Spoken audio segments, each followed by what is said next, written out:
The first book of Moses, called Genesis. In the beginning God created the heavens and the earth. The earth was without form and void, and darkness was on the face of the deep. And the Spirit of God was hovering over the face of the waters. Then God said, "Let there be light," and there was light. And God saw the light that it was good, and God divided the light from the darkness. God called the light day, and the darkness he called night. So the evening and the morning were the first day. Then God said, "Let there be a firmament in the midst of the waters, and let it divide the waters from the waters." Thus God made the firmament, and divided the waters which were under the firmament from the waters which were above the firmament. And it was so. And God called the firmament heaven. So the evening and the morning were the second day.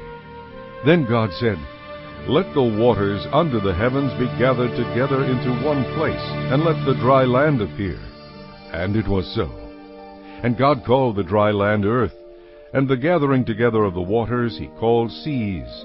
And God saw that it was good. Then God said, "Let the earth bring forth grass, the herb that yields seed, and the fruit tree that yields fruit according to its kind, whose seed is in itself, on the earth." And it was so. And the earth brought forth grass, the herb that yields seed according to its kind, and the tree that yields fruit, whose seed is in itself according to its kind. And God saw that it was good. So the evening and the morning were the third day. Then God said, "Let there be lights in the firmament of the heavens to divide the day from the night, and let them be for signs and seasons, and for days and years. And let them be for lights in the firmament of the heavens, to give light on the earth." And it was so. Then God made two great lights, the greater light to rule the day, and the lesser light to rule the night. He made the stars also. God set them in the firmament of the heavens to give light on the earth, and to rule over the day and over the night, and to divide the light from the darkness. And God saw that it was good. So the evening and the morning were the fourth day. Then God said, "Let the waters abound with an abundance of living creatures, and let birds fly above the earth across the face of the firmament of the heavens." So God created great sea creatures, and every living thing that moves, with which the waters abounded according to their kind, and every winged bird according to its kind. And God saw that it was good. And God blessed them, saying, "Be fruitful and multiply, and fill the waters in the seas, and let birds multiply on the earth." So the evening and the morning were the fifth day. Then God said, "Let the earth bring forth the living creature according to its kind, cattle and creeping thing, and beast of the earth, each according to its kind." And it was so. And God made the beast of the earth according to its kind, cattle according to its kind, and everything that creeps on the earth according to its kind. And God saw that it was good. Then God said, "Let us make man in our image, according to our likeness. Let them have dominion over the fish of the sea, over the birds of the air, and over the cattle, over all the earth, and over every creeping thing that creeps on the earth." So God created man in his own image. In the image of God he created him. Male and female he created them. Then God blessed them, and God said to them, "Be fruitful and multiply, fill the earth and subdue it. Have dominion over the fish of the sea, over the birds of the air, and over every living thing that moves on the earth." And God said, "See, I have given you every herb that yields seed, which is on the face of all the earth, and every tree whose fruit yields seed. To you it shall be for food. Also to every beast of the earth, to every bird of the air, and to everything that creeps on the earth, in which there is life, I have given every green herb for food." And it was so. Then God saw everything that he had made, and indeed it was very good. So the evening and the morning were the sixth day. Chapter 2. Thus the heavens and the earth and all the host of them were finished. On the seventh day God ended his work which he had done, and he rested on the seventh day from all his work which he had done.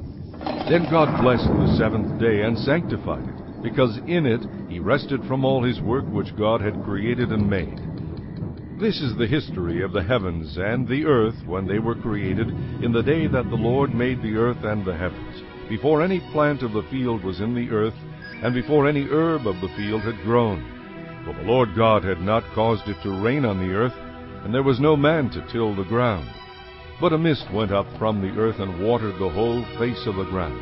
And the Lord God formed man of the dust of the ground, and breathed into his nostrils the breath of life. And man became a living being. The Lord God planted a garden eastward in Eden, and there he put the man whom he had formed. And out of the ground the Lord God made every tree grow that is pleasant to the sight and good for food. The tree of life was also in the midst of the garden, and the tree of the knowledge of good and evil.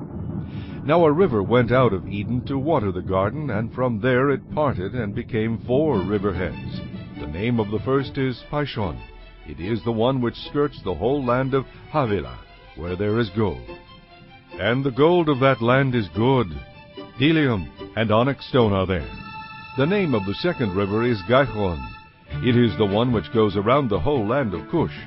The name of the third river is Hiddekel. It is the one which goes toward the east of Assyria.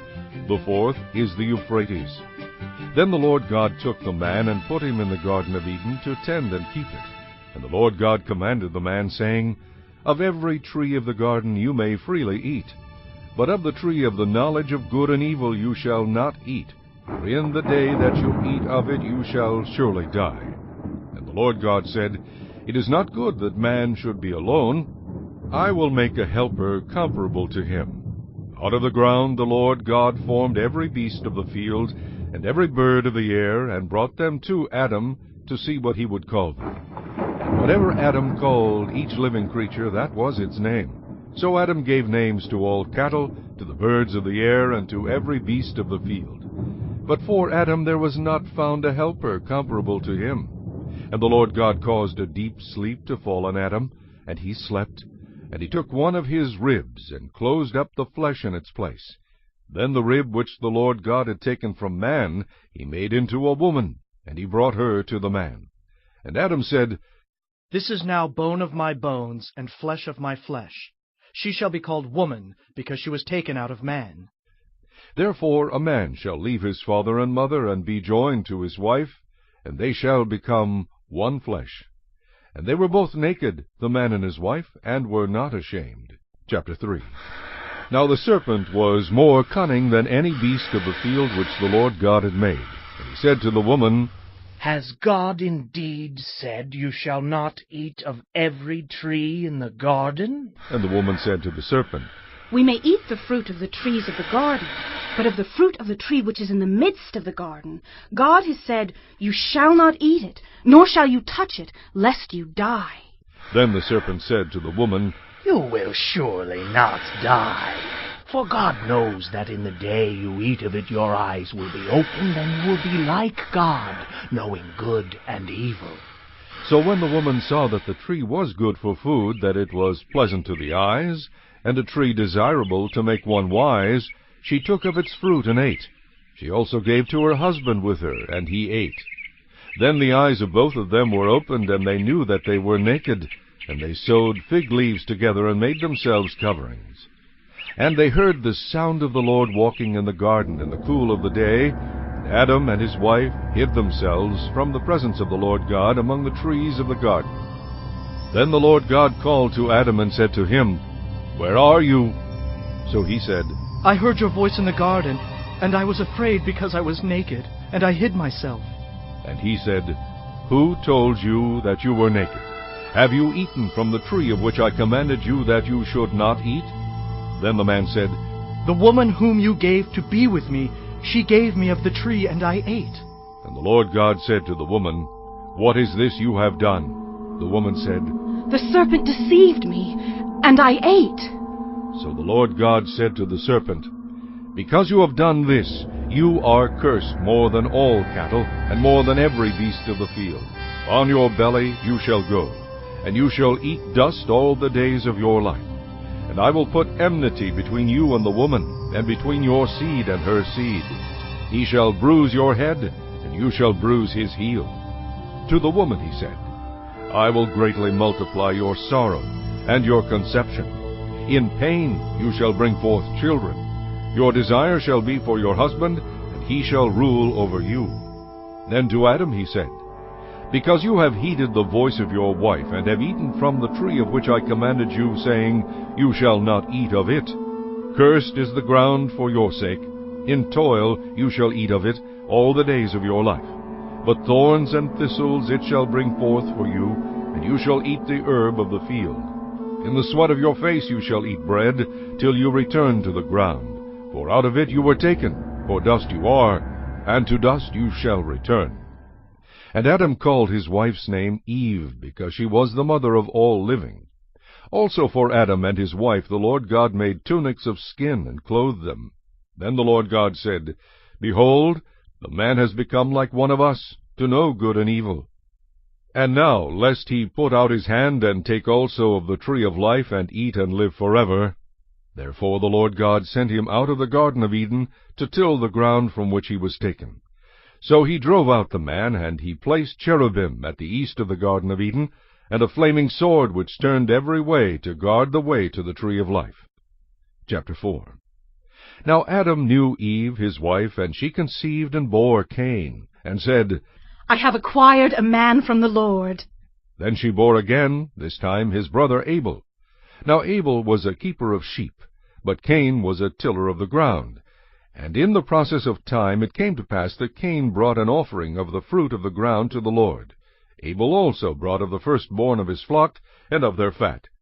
And the Lord respected Abel and his offering, but he did not respect Cain and his offering. And Cain was very angry, and his countenance fell.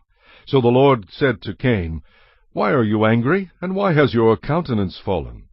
If you do well, will you not be accepted? And if you do not do well, sin lies at the door, and its desire is for you, but you should rule over it. Now Cain talked with Abel his brother, and it came to pass, when they were in the field, that Cain rose up against Abel his brother, and killed him. Then the Lord said to Cain, Where is Abel your brother? He said, I do not know. Am I my brother's keeper? And he said, What have you done? The voice of your brother's blood cries out to me from the ground. So now you are cursed from the earth, which has opened its mouth to receive your brother's blood from your hand. When you till the ground, it shall no longer yield its strength to you. A fugitive and a vagabond you shall be on the earth. And Cain said to the Lord, My punishment is greater than I can bear. Surely you have driven me out this day from the face of the ground. I shall be hidden from your face. I shall be a fugitive and a vagabond on the earth, and it will happen that anyone who finds me will kill me. And the Lord said to him, Therefore whoever kills Cain, vengeance shall be taken on him sevenfold. And the Lord set a mark on Cain, lest anyone finding him should kill him. Then Cain went out from the presence of the Lord, and dwelt in the land of Nod, on the east of Eden.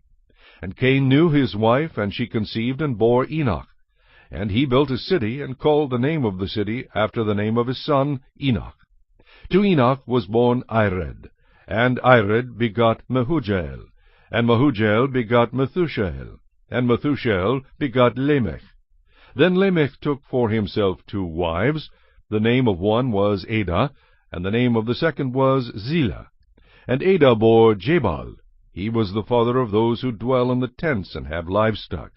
His brother's name was Jubal. He was the father of all those who play the harp and flute.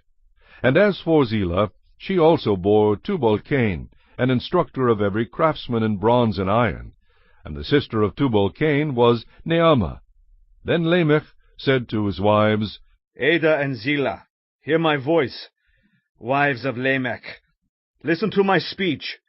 For I have killed a man for wounding me, even a young man for hurting me. If Cain shall be avenged sevenfold, then Lamech 77-fold. And Adam knew his wife again, and she bore a son, and named him Seth. For God has appointed another seed for me instead of Abel, whom Cain killed. And as for Seth, to him also a son was born, and he named him Enosh. Then men began to call on the name of the Lord. Chapter 5. This is the book of the genealogy of Adam. In the day that God created man, he made him in the likeness of God. He created them male and female, and blessed them and called them mankind in the day they were created. And Adam lived 130 years, and begot a son in his own likeness, after his image, and named him Seth. After he begot Seth, the days of Adam were 800 years, and he had sons and daughters. So all the days that Adam lived were 930 years, and he died. Seth lived 105 years, and begot Enosh. After he begot Enosh, Seth lived 807 years, and had sons and daughters. So all the days of Seth were 912 years, and he died. Enosh lived 90 years, and begot Cainan. After he begot Cainan, Enosh lived 815 years, and had sons and daughters. So all the days of Enosh were 905 years, and he died. Cainan lived 70 years, and begot Mahalalel. After he begot Mahalalel, Cainan lived 840 years, and had sons and daughters. So all the days of Cainan were 910 years, and he died. Mahalalel lived 65 years, and begot Jared. After he begot Jared, Mahalalel lived 830 years, and had sons and daughters. So all the days of Mahalalel were 895 years, and he died. Jared lived 162 years, and begot Enoch. After he begot Enoch, Jared lived 800 years, and had sons and daughters. So all the days of Jared were 962 years, and he died. Enoch lived 65 years, and begot Methuselah. After he begot Methuselah, Enoch walked with God 300 years, and had sons and daughters. So all the days of Enoch were 365 years. And Enoch walked with God, and he was not, for God took him. Methuselah lived 187 years, and begot Lamech. After he begot Lamech, Methuselah lived 782 years, and had sons and daughters. So all the days of Methuselah were 969 years, and he died. Lamech lived 182 years, and had a son, and he called his name Noah, saying, This one will comfort us concerning our work and the toil of our hands, because of the ground which the Lord has cursed. After he begot Noah, Lamech lived 595 years, and had sons and daughters.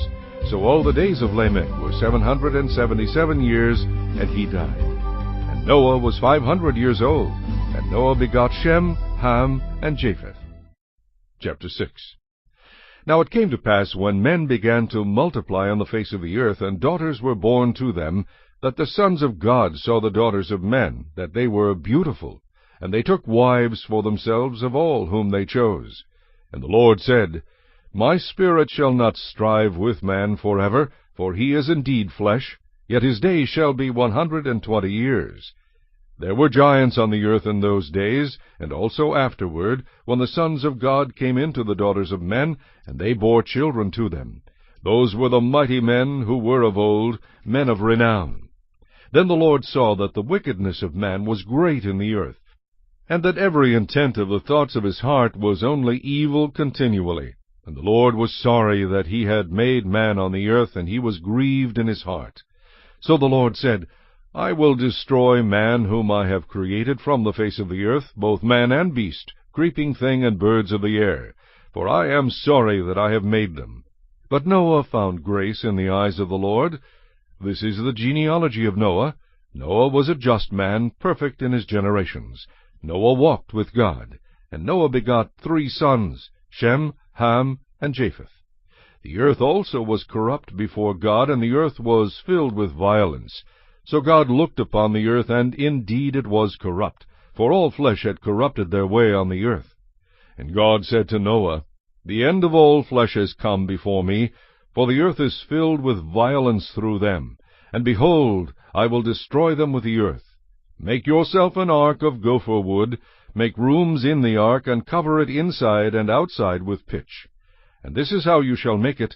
The length of the ark shall be 300 cubits, its width 50 cubits, and its height 30 cubits.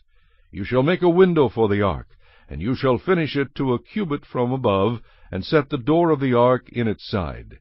You shall make it with lower, second, and third decks. And behold, I myself am bringing flood waters on the earth, to destroy from under heaven all flesh in which is the breath of life. Everything that is on the earth shall die. But I will establish my covenant with you, and you shall go into the ark, you, your sons, your wife, and your sons' wives with you. And of every living thing of all flesh you shall bring 2 of every sort into the ark, to keep them alive with you. They shall be male and female.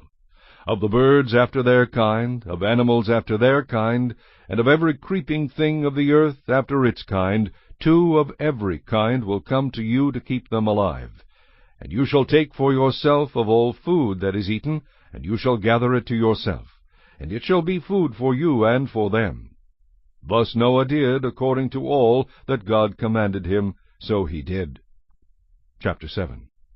Then the Lord said to Noah, Come into the ark, you and all your household, because I have seen that you are righteous before me in this generation. You shall take with you 7 each of every clean animal, a male and his female, 2 each of animals that are unclean, a male and his female. Also 7 each of birds of the air, male and female, to keep the species alive on the face of all the earth. For after 7 more days I will cause it to rain on the earth 40 days and 40 nights, and I will destroy from the face of the earth all living things that I have made. And Noah did according to all that the Lord commanded him. Noah was 600 years old when the flood waters were on the earth. So Noah, with his sons, his wife, and his sons' wives, went into the ark because of the waters of the flood, of clean animals, of animals that are unclean, of birds, and of everything that creeps on the earth. 2 by 2 they went into the ark to Noah, male and female, as God had commanded Noah. And it came to pass after 7 days that the waters of the flood were on the earth. In the 600th year of Noah's life, in the 2nd month, the 17th day of the month, on that day all the fountains of the great deep were broken up, and the windows of heaven were opened. And the rain was on the earth 40 days and 40 nights. On the very same day Noah and Noah's sons, Shem, Ham, and Japheth, and Noah's wife and the 3 wives of his sons with them entered the ark. They and every beast after its kind, all cattle after their kind, every creeping thing that creeps on the earth after its kind, every bird after its kind, every bird of every sort. And they went into the ark to Noah, 2 by 2 of all flesh in which is the breath of life. So those that entered, male and female of all flesh, went in as God had commanded him, and the Lord shut him in. Now the flood was on the earth 40 days. The waters increased and lifted up the ark, and it rose high above the earth. The waters prevailed and greatly increased on the earth, and the ark moved about on the surface of the waters. And the waters prevailed exceedingly on the earth, and all the high hills under the whole heaven were covered. The waters prevailed 15 cubits upward, and the mountains were covered. And all flesh died that moved on the earth, birds and cattle and beasts, and every creeping thing that creeps on the earth, and every man, all in whose nostrils was the breath of the Spirit of life, all that was on the dry land died. So he destroyed all living things which were on the face of the ground, both man and cattle, creeping thing and bird of the air. They were destroyed from the earth. Only Noah and those who were with him in the ark remained alive, and the waters prevailed on the earth 150 days. Chapter 8. Then God remembered Noah, and every living thing, and all the animals that were with him in the ark. And God made a wind to pass over the earth, and the waters subsided. The fountains of the deep and the windows of heaven were also stopped, and the rain from heaven was restrained. And the waters receded continually from the earth. At the end of the 150 days the water decreased. Then the ark rested in the 7th month, the 17th day of the month, on the mountains of Ararat. And the waters decreased continually until the 10th month. In the 10th month, on the 1st day of the month, the tops of the mountains were seen. So it came to pass at the end of 40 days that Noah opened the window of the ark which he had made. Then he sent out a raven, which kept going to and fro until the waters had dried up from the earth. He also sent out from himself a dove, to see if the waters had receded from the face of the ground. But the dove found no resting place for the sole of her foot, and she returned into the ark to him, for the waters were on the face of the whole earth. So he put out his hand and took her, and drew her into the ark to himself. And he waited yet another 7 days, and again he sent the dove out from the ark. Then the dove came to him in the evening, and behold, a freshly plucked olive leaf was in her mouth. And Noah knew that the waters had receded from the earth. So he waited yet another 7 days, and sent out the dove, which did not return again to him any more. And it came to pass in the 601st year, in the 1st month, the 1st day of the month, that the waters were dried up from the earth. And Noah removed the covering of the ark, and looked, and indeed the surface of the ground was dry. And in the 2nd month, on the 27th day of the month, the earth was dried. Then God spoke to Noah, saying, Go out of the ark, you and your wife, and your sons wives with you. Bring out with you every living thing of all flesh that is with you, birds and cattle, and every creeping thing that creeps on the earth, so that they may abound on the earth, and be fruitful, and multiply on the earth. So Noah went out, and his sons, and his wife, and his sons' wives with him. Every animal, every creeping thing, every bird, and whatever creeps on the earth, according to their families, went out of the ark. Then Noah built an altar to the Lord, and took of every clean animal, and of every clean bird, and offered burnt offerings on the altar. And the Lord smelled a soothing aroma. Then the Lord said in his heart, I will never again curse the ground for man's sake, although the imagination of man's heart is evil from his youth, nor will I again destroy every living thing as I have done. While the earth remains, seed time and harvest, cold and heat, winter and summer, and day and night shall not cease. Chapter 9. So God blessed Noah and his sons, and said to them, Be fruitful and multiply, and fill the earth. And the fear of you and the dread of you shall be on every beast of the earth, on every bird of the air, and on all that move on the earth, and on all the fish of the sea. They are given into your hand. Every moving thing that lives shall be food for you. I have given you all things, even as the green herbs. But you shall not eat flesh with its life, that is, its blood. Surely for your lifeblood I will demand a reckoning. From the hand of every beast I will require it, and from the hand of man. From the hand of every man's brother I will require the life of man. Whoever sheds man's blood, by man his blood shall be shed. For in the image of God he made man. And as for you, be fruitful and multiply, bring forth abundantly in the earth, and multiply in it. Then God spoke to Noah and to his sons with him, saying, And as for me, behold, I establish my covenant with you, and with your descendants after you, and with every living creature that is with you, the birds, the cattle, and every beast of the earth with you, of all that go out of the ark, every beast of the earth. Thus I establish my covenant with you. Never again shall all flesh be cut off by the waters of the flood. Never again shall there be a flood to destroy the earth. And God said, This is the sign of the covenant which I make between me and you, and every living creature that is with you, for perpetual generations. I set my rainbow in the cloud, and it shall be for the sign of the covenant between me and the earth. It shall be, when I bring a cloud over the earth, that the rainbow shall be seen in the cloud. And I will remember my covenant which is between me and you, and every living creature of all flesh. The waters shall never again become a flood to destroy all flesh. The rainbow shall be in the cloud, and I will look on it to remember the everlasting covenant between God and every living creature of all flesh that is on the earth. And God said to Noah, This is the sign of the covenant which I have established between me and all flesh that is on the earth. Now the sons of Noah who went out of the ark were Shem, Ham, and Japheth. And Ham was the father of Canaan. These three were the sons of Noah, and from these the whole earth was populated. And Noah began to be a farmer, and he planted a vineyard. Then he drank of the wine, and was drunk, and became uncovered in his tent. And Ham, the father of Canaan, saw the nakedness of his father, and told his 2 brothers outside.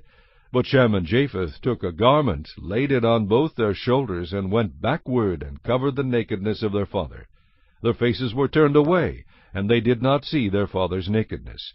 So Noah awoke from his wine, and knew what his younger son had done to him. Then he said, Cursed be Canaan! A servant of servants he shall be to his brethren. And he said, Blessed be the Lord, the God of Shem, and may Canaan be his servant. May God enlarge Japheth, and may he dwell in the tents of Shem, and may Canaan be his servant. And Noah lived after the flood 350 years. So all the days of Noah were 950 years, and he died. Chapter 10. Now this is the genealogy of the sons of Noah, Shem, Ham, and Japheth. And sons were born to them after the flood. The sons of Japheth were Gomer, Magog, Madai, Javan, Tubal, Meshech, and Tyrus. The sons of Gomer were Ashkenaz, Riphath, and Togarmah. The sons of Javan were Elisha, Tarshish, Kittim, and Dodanim. From these the coastland peoples of the Gentiles were separated into their lands, every one according to his language, according to their families, into their nations. The sons of Ham were Cush, Mizraim, Put, and Canaan. The sons of Cush were Seba, Havilah, Sabta, Reamah, and Sabteka. And the sons of Reamah were Sheba and Dedan. Cush begot Nimrod. He began to be a mighty one on the earth. He was a mighty hunter before the Lord. Therefore it is said, like Nimrod, the mighty hunter before the Lord. And the beginning of his kingdom was Babel, Erech, Akkad, and Calneh, in the land of Shinar. From that land he went to Assyria, and built Nineveh, Rehoboth-ir, Calah, and Resen between Nineveh and Calah, that is, the principal city. Mizraim begot Ludim, Anamim, Lehabim, Naphtuhim, Pathrusim, and Casluhim, from whom came the Philistines and Caphtorim. Canaan begot Sidon, his firstborn, and Heth, the Jebusite, the Amorite, and the Girgashite, the Hivite, the Archite, and the Sinite, the Arvadite, the Zemarite, and the Hamathite. Afterward the families of the Canaanites were dispersed. And the border of the Canaanites was from Sidon, as you go toward Gerar, as far as Gaza, then as you go toward Sodom, Gomorrah, Admah, and Zeboim, as far as Lasha. These were the sons of Ham, according to their families, according to their languages, in their lands and in their nations. And children were born also to Shem, the father of the children of Eber, the brother of Japheth the elder. The sons of Shem were Elam, Ashur, Arphaxad, Lud, and Aram. The sons of Aram were Uz, Hul, Ether, and Mush. Arphaxad begot Selah, and Selah begot Eber. To Eber were born 2 sons. The name of one was Peleg, for in his days the earth was divided, and his brother's name was Joktan. Joktan begot Almodad, Sheleph, Hazar-Meveth, Jirah, Hadoram, Uzal, Dikla, Obal, Abimael, Sheba, Ophir, Havilah, and Jobab. All these were the sons of Joktan. And their dwelling place was from Misha as you go toward Sephar, the mountain of the east. These were the sons of Shem, according to their families, according to their languages, in their lands, according to their nations. These were the families of the sons of Noah, according to their generations, in their nations. And from these the nations were divided on the earth after the flood. Chapter 11. Now the whole earth had one language and one speech. And it came to pass, as they journeyed from the east, that they found a plain in the land of Shinar, and they dwelt there. Then they said to one another, Come, let us make bricks and bake them thoroughly. They had brick for stone, and they had asphalt for mortar. And they said, Come, let us build ourselves a city and a tower whose top is in the heavens. Let us make a name for ourselves, lest we be scattered abroad over the face of the whole earth. But the Lord came down to see the city and the tower which the sons of men had built. And the Lord said, Indeed, the people are one, and they all have one language, and this is what they begin to do. Now nothing that they propose to do will be withheld from them. Come, let us go down, and there confuse their language, that they may not understand one another's speech. So the Lord scattered them abroad from there over the face of all the earth, and they ceased building the city. Therefore its name is called Babel, because there the Lord confused the language of all the earth, and from there the Lord scattered them abroad over the face of all the earth. This is the genealogy of Shem. Shem was 100 years old, and begot Arphaxad 2 years after the flood. After he begot Arphaxad, Shem lived 500 years, and begot sons and daughters. Arphaxad lived 35 years, and begot Selah. After he begot Selah, Arphaxad lived 403 years, and begot sons and daughters. Selah lived 30 years, and begot Eber. After he begot Eber, Selah lived 403 years, and begot sons and daughters. Eber lived 34 years, and begot Peleg. After he begot Peleg, Eber lived 430 years, and begot sons and daughters. Peleg lived 30 years, and begot Reu. After he begot Reu, Peleg lived 209 years, and begot sons and daughters. Reu lived 32 years, and begot Serug. After he begot Serug, Reu lived 207 years, and begot sons and daughters. Serug lived 30 years, and begot Nahor. After he begot Nahor, Serug lived 200 years, and begot sons and daughters. Nahor lived 29 years, and begot Terah. After he begot Terah, Nahor lived 119 years, and begot sons and daughters. Now Terah lived 70 years, and begot Abram, Nahor, and Haran. This is the genealogy of Terah. Terah begot Abram, Nahor, and Haran. Haran begot Lot. And Haran died before his father Terah in his native land, in Ur of the Chaldeans. Then Abram and Nahor took wives. The name of was Sarai. Wife Milcah, the daughter of Haran, from Milcah, and the father of Iscah. But Sarai had no child. And his son Abram and his grandson Lot, the son of Haran, and his daughter-in-law Sarai, his son Abram's wife, and they went out with them from Ur of the Chaldeans to go to the land of Canaan, and they came to Haran and dwelt there. So the days of Terah were 205 years, and Terah died in Haran. Chapter 12. Now the Lord had said to Abram, Get out of your country, from your family, and from your father's house, to a land that I will show you. I will make you a great nation. I will bless you and make your name great, and you shall be a blessing. I will bless those who bless you, and I will curse him who curses you. And in you all the families of the earth shall be blessed. So Abram departed as the Lord had spoken to him, and Lot went with him. And Abram was 75 years old when he departed from Haran. Then Abram took Sarai his wife, and Lot his brother's son, and all their possessions that they had gathered, and the people whom they had acquired in Haran, and they departed to go to the land of Canaan. So they came to the land of Canaan. Abram passed through the land to the place of Shechem, as far as the terebinth tree of Moreh, and the Canaanites were then in the land.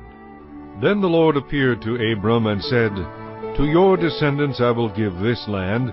And there he built an altar to the Lord who had appeared to him. And he moved from there to the mountain east of Bethel, and he pitched his tent with Bethel on the west and Ai on the east. There he built an altar to the Lord, and called on the name of the Lord. So Abram journeyed, going on still toward the south. Now there was a famine in the land, and Abram went down to Egypt to dwell there, for the famine was severe in the land. And it came to pass, when he was close to entering Egypt, that he said to Sarai his wife, Indeed, I know that you are a woman of beautiful countenance. Therefore it will happen, when the Egyptians see you, that they will say, This is his wife, and they will kill me, but they will let you live. Please say you are my sister, that it may be well with me for your sake, and that I may live because of you. So it was, when Abram came into Egypt, that the Egyptians saw the woman, that she was very beautiful. The princes of Pharaoh also saw her, and commended her to Pharaoh. And the woman was taken to Pharaoh's house. He treated Abram well for her sake. He had sheep, oxen, male donkeys, male and female servants, female donkeys, and camels.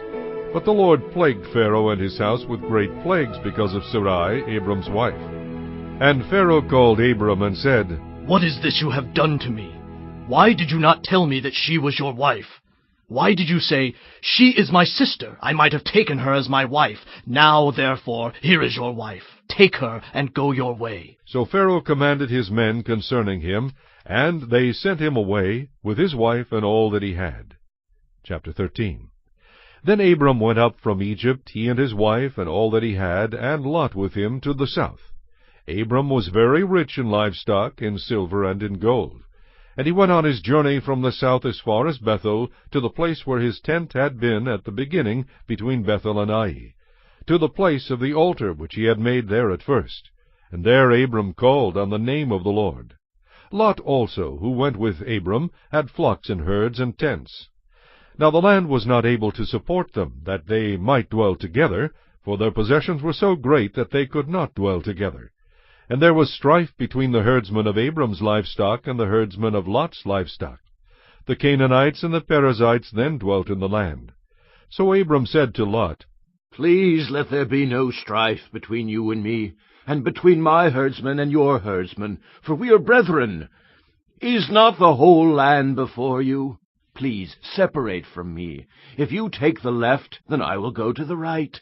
Or if you go to the right, then I will go to the left. And Lot lifted his eyes and saw all the plain of Jordan, that it was well watered everywhere, before the Lord destroyed Sodom and Gomorrah, like the garden of the Lord, like the land of Egypt as you go toward Zoar. Then Lot chose for himself all the plain of Jordan, and Lot journeyed east, and they separated from each other. Abram dwelt in the land of Canaan, and Lot dwelt in the cities of the plain, and pitched his tent even as far as Sodom. But the men of Sodom were exceedingly wicked and sinful against the Lord. And the Lord said to Abram, after Lot had separated from him, Lift your eyes now, and look from the place where you are, northward, southward, eastward, and westward. For all the land which you see, I give to you and your descendants forever. And I will make your descendants as the dust of the earth, so that if a man could number the dust of the earth, then your descendants also could be numbered. Arise, walk in the land through its length and its width, for I give it to you. Then Abram moved his tent, and went and dwelt by the terebinth tree of Mamre, which are in Hebron, and built an altar there to the Lord. Chapter 14. And it came to pass in the days of Amraphel king of Shinar, Arioch king of Elasar, and Chedorlaomer king of Elam, and Tidal king of nations, that they made war with Bera king of Sodom, Birsha king of Gomorrah, Shinab king of Admah, Shemeber king of Zeboim, and the king of Bela, that is Zoar. All these joined together in the valley of Siddim, that is the Salt Sea. 12 years they served Chedorlaomer, and in the 13th year they rebelled. In the 14th year Chedorlaomer and the kings that were with him came and attacked the Rephaim in Ashtaroth Karnaim, the Zuzim in Ham, the Emim in Sheveh Kiriathaim, and the Horites in their mountain of Seir, as far as El Paran, which is by the wilderness. Then they turned back and came to En-Mishpat, that is Kadesh, and attacked all the country of the Amalekites, and also the Amorites, who dwelt in Hazezon Tamar. And the king of Sodom, the king of Gomorrah, the king of Admah, the king of Zeboim, and the king of Bela, that is Zoar, went out and joined together in battle in the valley of Siddim, against Chedorlaomer, king of Elam, Tidal king of nations, Amraphel king of Shinar, and Arioch king of Elasar, 4 kings against 5. Now the valley of Siddim was full of asphalt pits, and the kings of Sodom and Gomorrah fled. Some fell there, and the remainder fled to the mountains. Then they took all the goods of Sodom and Gomorrah, and all their provisions, and went their way. They also took Lot, Abram's brother's son, who dwelt in Sodom, and his goods, and departed. Then one who had escaped came and told Abram the Hebrew, for he dwelt by the terebinth trees of Mamre the Amorite, brother of Eshcol, and brother of Aner, and they were allies with Abram. Now when Abram heard that his brother was taken captive, he armed his 318 trained servants who were born in his own house, and went in pursuit as far as Dan. He divided his forces against them by night, and he and his servants attacked them, and pursued them as far as Hobah, which is north of Damascus. So he brought back all the goods, and also brought back his brother Lot and his goods, as well as the women and the people. And the king of Sodom went out to meet him at the valley of Sheveh, that is the king's valley, after his return from the defeat of Chedorlaomer, and the kings who were with him. Then Melchizedek king of Salem brought out bread and wine. He was the priest of God Most High. And he blessed him and said, Blessed be Abram of God Most High, possessor of heaven and earth, and blessed be God Most High, who has delivered your enemies into your hand. And he gave him a tithe of all. Now the king of Sodom said to Abram, Give me the persons, and take the goods for yourself. But Abram said to the king of Sodom, I have raised my hand to the Lord God Most High, the possessor of heaven and earth, that I will not take anything that is yours, lest you should say, I have made Abram rich. Except only what the young men have eaten, and the portion of the men who went with me, Aner, Eshcol, and Mamre, let them take their portion. Chapter 15. After these things the word of the Lord came to Abram in a vision, saying, Do not be afraid, Abram. I am your shield, your exceedingly great reward. But Abram said, Lord God, what will you give me, seeing I go childless, and the heir of my house is Eliezer of Damascus? Then Abram said, Look, you have given me no offspring. Indeed, one born in my house is my heir. And behold, the word of the Lord came to him, saying, This one shall not be your heir, but one who will come from your own body shall be your heir. Then he brought him outside and said, Look now toward heaven, and count the stars, if you are able to number them. And he said to him, So shall your descendants be. And he believed in the Lord, and he counted it to him for righteousness. Then he said to him, I am the Lord who brought you out of Ur of the Chaldeans to give you this land to inherit it. And he said, Lord God, how shall I know that I will inherit it? So he said to him, Bring me a 3-year-old heifer, a 3-year-old female goat, a 3-year-old ram, a turtle dove, and a young pigeon. Then he brought all these to him, and cut them in two down the middle, and placed each piece opposite the other, but he did not cut the birds in two. And when the vultures came down on the carcasses, Abram drove them away. Now when the sun was going down, a deep sleep fell upon Abram, and behold, horror and great darkness fell upon him. Then he said to Abram, Know certainly that your descendants will be strangers in a land that is not theirs, and will serve them, and they will afflict them 400 years. And also the nation whom they serve I will judge. Afterward they shall come out with great possessions. Now as for you, you shall go to your fathers in peace. You shall be buried at a good old age. But in the 4th generation they shall return here, for the iniquity of the Amorites is not yet complete. And it came to pass, when the sun went down and it was dark, that behold, there appeared a smoking oven and a burning torch that passed between those pieces. On the same day the Lord made a covenant with Abram, saying, To your descendants I have given this land, from the river of Egypt to the great river, the river Euphrates, the Kenites, the Kenizzites, and the Kadmonites, the Hittites, the Perizzites, the Rephaim, the Amorites, the Canaanites, the Girgashites, and the Jebusites. Chapter 16. Now Sarai, Abram's wife, had borne him no children, and she had an Egyptian maidservant whose name was Hagar. So Sarai said to Abram, See now, the Lord has restrained me from bearing children. Please, go in to my maid. Perhaps I shall obtain children by her. And Abram heeded the voice of Sarai. Then Sarai, Abram's wife, took Hagar her maid, the Egyptian, and gave her to her husband Abram to be his wife, after Abram had dwelt 10 years in the land of Canaan. So he went in to Hagar, and she conceived. And when she saw that she had conceived, her mistress became despised in her eyes. Then Sarai said to Abram, My wrong be upon you. I gave my maid into your embrace, and when she saw that she had conceived, I became despised in her eyes. The Lord judge between you and me. So Abram said to Sarai, Indeed, your maid is in your hand. Do to her as you please. And when Sarai dealt harshly with her, she fled from her presence. Now the angel of the Lord found her by a spring of water in the wilderness, by the spring on the way to Shur. He said, Hagar, Sarai's maid, where have you come from, and where are you going? She said, I am fleeing from the presence of my mistress Sarai. The angel of the Lord said to her, Return to your mistress, and submit yourself under her hand.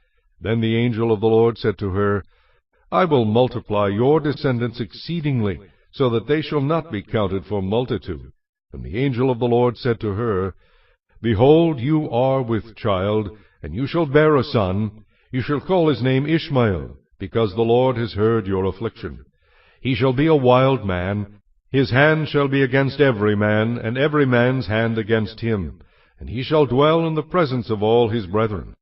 Then she called the name of the Lord who spoke to her, You are the God who sees. For she said, Have I also here seen him who sees me? Therefore the well was called Bir Lahai Roi. Observe, it is between Kadesh and Bered. So Hagar bore Abram a son, and Abram named his son whom Hagar bore Ishmael. Abram was 86 years old when Hagar bore Ishmael to Abram. Chapter 17. When Abram was 99 years old, the Lord appeared to Abram and said to him, I am Almighty God. Walk before me and be blameless, and I will make my covenant between me and you, and will multiply you exceedingly. Then Abram fell on his face, and God talked with him, saying, As for me, behold, my covenant is with you, and you shall be a father of many nations.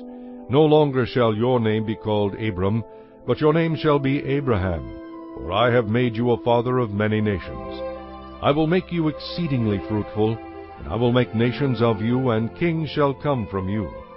And I will establish my covenant between me and you and your descendants after you in their generations, for an everlasting covenant, to be God to you and your descendants after you. Also I give to you and your descendants after you the land in which you are a stranger, all the land of Canaan, as an everlasting possession, and I will be their God. And God said to Abraham, As for you, you shall keep my covenant, you and your descendants after you throughout their generations. This is my covenant which you shall keep between me and you and your descendants after you. Every male child among you shall be circumcised, and you shall be circumcised in the flesh of your foreskins, and it shall be a sign of the covenant between me and you. He who is 8 days old among you shall be circumcised, every male child in your generations, he who is born in your house or bought with money from any foreigner who is not your descendant. He who is born in your house, and he who is bought with your money must be circumcised, and my covenant shall be in your flesh for an everlasting covenant. And the uncircumcised male child who is not circumcised in the flesh of his foreskin, that person shall be cut off from his people. He has broken my covenant. Then God said to Abraham, As for Sarai your wife, you shall not call her name Sarai, but Sarah shall be her name. And I will bless her, and also give you a son by her. Then I will bless her, and she shall be a mother of nations. Kings of peoples shall be from her. Then Abraham fell on his face and laughed, and said in his heart, Shall a child be born to a man who is 100 years old? And shall Sarah, who is 90 years old, bear a child? And Abraham said to God, Oh, that Ishmael might live before you. Then God said, No, Sarah your wife shall bear you a son, and you shall call his name Isaac. I will establish my covenant with him for an everlasting covenant, and with his descendants after him. And as for Ishmael, I have heard you. Behold, I have blessed him, and will make him fruitful, and will multiply him exceedingly. He shall beget 12 princes, and I will make him a great nation. But my covenant I will establish with Isaac, whom Sarah shall bear to you at this set time next year. Then he finished talking with him, and God went up from Abraham. So Abraham took Ishmael, his son, all who were born in his house, and all who were bought with his money, every male among the men of Abraham's house, and circumcised the flesh of their foreskins that very same day, as God had said to him. Abraham was 99 years old when he was circumcised in the flesh of his foreskin. And Ishmael his son was 13 years old when he was circumcised in the flesh of his foreskin. That very same day Abraham was circumcised, and his son Ishmael, and all the men of his house born in the house or bought with money from a foreigner were circumcised with him. Chapter 18. Then the Lord appeared to him by the terebinth trees of Mamre, as he was sitting in the tent door in the heat of the day. So he lifted his eyes and looked, and behold, 3 men were standing by him. And when he saw them, he ran from the tent door to meet them, and bowed himself to the ground, and said, My Lord, if I have now found favor in your sight, do not pass on by your servant. Please let a little water be brought, and wash your feet, and rest yourselves under the tree. And I will bring a morsel of bread, that you may refresh your hearts. After that you may pass by, inasmuch as you have come to your servant. They said, Do as you have said. So Abraham hurried into the tent to Sarah, and said, Quickly make ready 3 measures of fine meal, knead it, and make cakes. And Abraham ran to the herd, took a tender and good calf, gave it to a young man, and he hastened to prepare it. So he took butter and milk and the calf which he had prepared, and set it before them, and he stood by them under the tree as they ate. Then they said to him, Where is Sarah, your wife? So he said, Here, in the tent. Here in the tent. And he said, I will certainly return to you, according to the time of life, and behold, Sarah, your wife, shall have a son. Sarah was listening in the tent door which was behind him. Now Abraham and Sarah were old, well advanced in age, and Sarah had passed the age of childbearing. Therefore Sarah laughed within herself, saying, After I have grown old, shall I have pleasure, my Lord being old also? And the Lord said to Abraham, Why did Sarah laugh, saying, Shall I surely bear a child, since I am old? Is anything too hard for the Lord? At the appointed time I will return to you according to the time of life, and Sarah shall have a son. But Sarah denied it, saying, I did not laugh. For she was afraid. And he said, No, but you did laugh. Then the men rose from there and looked toward Sodom, and Abraham went with them to send them on the way. And the Lord said, Shall I hide from Abraham what I am doing? Since Abraham shall surely become a great and mighty nation, and all the nations of the earth shall be blessed in him. For I have known him, in order that he may command his children and his household after him, that they keep the way of the Lord, to do righteousness and justice, that the Lord may bring to Abraham what he has spoken to him. And the Lord said, Because the outcry against Sodom and Gomorrah is great, and because their sin is very grave, I will go down now and see whether they have done altogether according to the outcry against it that has come to me, and if not, I will know. Then the men turned away from there and went toward Sodom, but Abraham still stood before the Lord. And Abraham came near and said, Would you also destroy the righteous with the wicked? Suppose there were 50 righteous within the city. Would you also destroy the place, and not spare it for the 50 righteous that were in it? Far be it from you to do such a thing as this, to slay the righteous with the wicked, so that the righteous should be as the wicked. Far be it from you. Shall not the judge of all the earth do right? So the Lord said, If I find in Sodom 50 righteous within the city, then I will spare all the place for their sakes. Then Abraham answered and said, Indeed, now, I, who am but dust and ashes, have taken it upon myself to speak to the Lord. Suppose there were 5 less than the 50 righteous. Would you destroy all of the city for lack of 5? So he said, If I find there 45, I will not destroy it. And he spoke to him yet again, and said, Suppose there should be 40 found there. So he said, I will not do it for the sake of 40. Then he said, Let not the Lord be angry, and I will speak. Suppose 30 should be found there. So he said, I will not do it if I find 30 there. And he said, Indeed, now I have taken it upon myself to speak to the Lord. Suppose 20 should be found there. So he said, I will not destroy it for the sake of 20. Then he said, Let not the Lord be angry, and I will speak but once more. Suppose 10 should be found there. And he said, I will not destroy it for the sake of 10. So the Lord went his way as soon as he had finished speaking with Abraham, and Abraham returned to his place. Chapter 19. Now the 2 angels came to Sodom in the evening, and Lot was sitting in the gate of Sodom. When Lot saw them, he rose to meet them, and he bowed himself with his face toward the ground. And he said, Hear now, my lords. Please turn into your servant's house, and spend the night, and wash your feet. Then you may rise early and go on your way. And they said, No, but we will spend the night in the open square. But he insisted strongly, so they turned in to him and entered his house. Then he made them a feast and baked unleavened bread, and they ate. Now before they lay down, the men of the city, the men of Sodom, both old and young, all the people from every quarter, surrounded the house. And they called to Lot and said to him, Where are the men who came to you tonight? Bring them out to us, that we may know them carnally. So Lot went out to them through the doorway, shut the door behind him, and said, Please, my brethren, do not do so wickedly. See now, I have 2 daughters who have not known a man.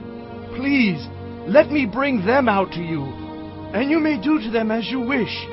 Only do nothing to these men, since this is the reason they have come under the shadow of my roof." And they said, Stand back! Then they said, This one came in to stay here, and he keeps acting as a judge. Now we will deal worse with you than with them. So they pressed hard against the man Lot, and came near to break down the door. But the men reached out their hands and pulled Lot into the house with them, and shut the door. And they struck the men who were at the doorway of the house with blindness, both small and great, so that they became weary trying to find the door. Then the men said to Lot, "Have you anyone else here, son-in-law, your sons, your daughters, and whomever you have in the city? Take them out of this place, for we will destroy this place, because the outcry against them has grown great before the face of the Lord, and the Lord has sent us to destroy it." So Lot went out and spoke to his sons-in-law, who had married his daughters, and said, "Get up, get out of this place, for the Lord will destroy this city." But to his sons-in-law he seemed to be joking. When the morning dawned, the angels urged Lot to hurry, saying, "Arise, take your wife and your 2 daughters who are here, lest you be consumed in the punishment of the city." And while he lingered, the men took hold of his hand, his wife's hand, and the hands of his 2 daughters, the Lord being merciful to him, and they brought him out, and set him outside the city. So it came to pass, when they had brought them outside, that he said, "Escape for your life. Do not look behind you, nor stay anywhere in the plain. Escape to the mountains, lest you be destroyed." Then Lot said to them, "Please, no, my lords. Indeed now, your servant has found favor in your sight, and you have increased your mercy, which you have shown me by saving my life. But I cannot escape to the mountains, lest some evil overtake me and I die. See now, this city is near enough to flee to, and it is a little one. Please let me escape there. Is it not a little one? And my soul shall live." And he said to him, "See, I have favored you concerning this thing also, in that I will not overthrow this city for which you have spoken. Hurry, escape there, for I cannot do anything until you arrive there." Therefore the name of the city was called Zoar. The sun had risen upon the earth when Lot entered Zoar. Then the Lord rained brimstone and fire on Sodom and Gomorrah from the Lord out of the heavens. So he overthrew those cities, all the plain, all the inhabitants of the cities, and what grew on the ground. But his wife looked back behind him, and she became a pillar of salt. And Abraham went early in the morning to the place where he had stood before the Lord. Then he looked toward Sodom and Gomorrah, and toward all the land of the plain, and he saw, and behold, the smoke of the land which went up like the smoke of a furnace. And it came to pass, when God destroyed the cities of the plain, that God remembered Abraham, and sent Lot out of the midst of the overthrow, when he overthrew the cities in which Lot had dwelt. Then Lot went up out of Zoar, and dwelt in the mountains, and his 2 daughters were with him, for he was afraid to dwell in Zoar. And he and his 2 daughters dwelt in a cave. Now the firstborn said to the younger, "Our father is old, and there is no man on the earth to come in to us, as is the custom of all the earth. Come, let us make our father drink wine, and we will lie with him, that we may preserve the lineage of our father." So they made their father drink wine that night, and the firstborn went in and lay with her father. And he did not know when she lay down or when she arose. It happened on the next day that the firstborn said to the younger, "Indeed, I lay with my father last night. Let us make him drink wine tonight also, and you go in and lie with him, that we may preserve the lineage of our father." Then they made their father drink wine that night also, and the younger arose and lay with him, and he did not know when she lay down or when she arose. Thus both the daughters of Lot were with child by their father. The firstborn bore a son, and called his name Moab. He is the father of the Moabites to this day. And the younger, she also bore a son, and called his name Ben-Ammi. He is the father of the people of Ammon to this day. Chapter 20. And Abraham journeyed from there to the south, and dwelt between Kadesh and Shur, and stayed in Gerar. Now Abraham said to Sarah his wife, "She is my sister." And Abimelech king of Gerar sent and took Sarah. But God came to Abimelech in a dream by night, and said to him, Indeed, you are a dead man, because of the woman whom you have taken, for she is a man's wife. But Abimelech had not come near her, and he said, Lord, will you slay a righteous nation also? Did he not say to me, She is my sister? And she, even she herself said, He is my brother. In the integrity of my heart and innocence of my hands I have done this.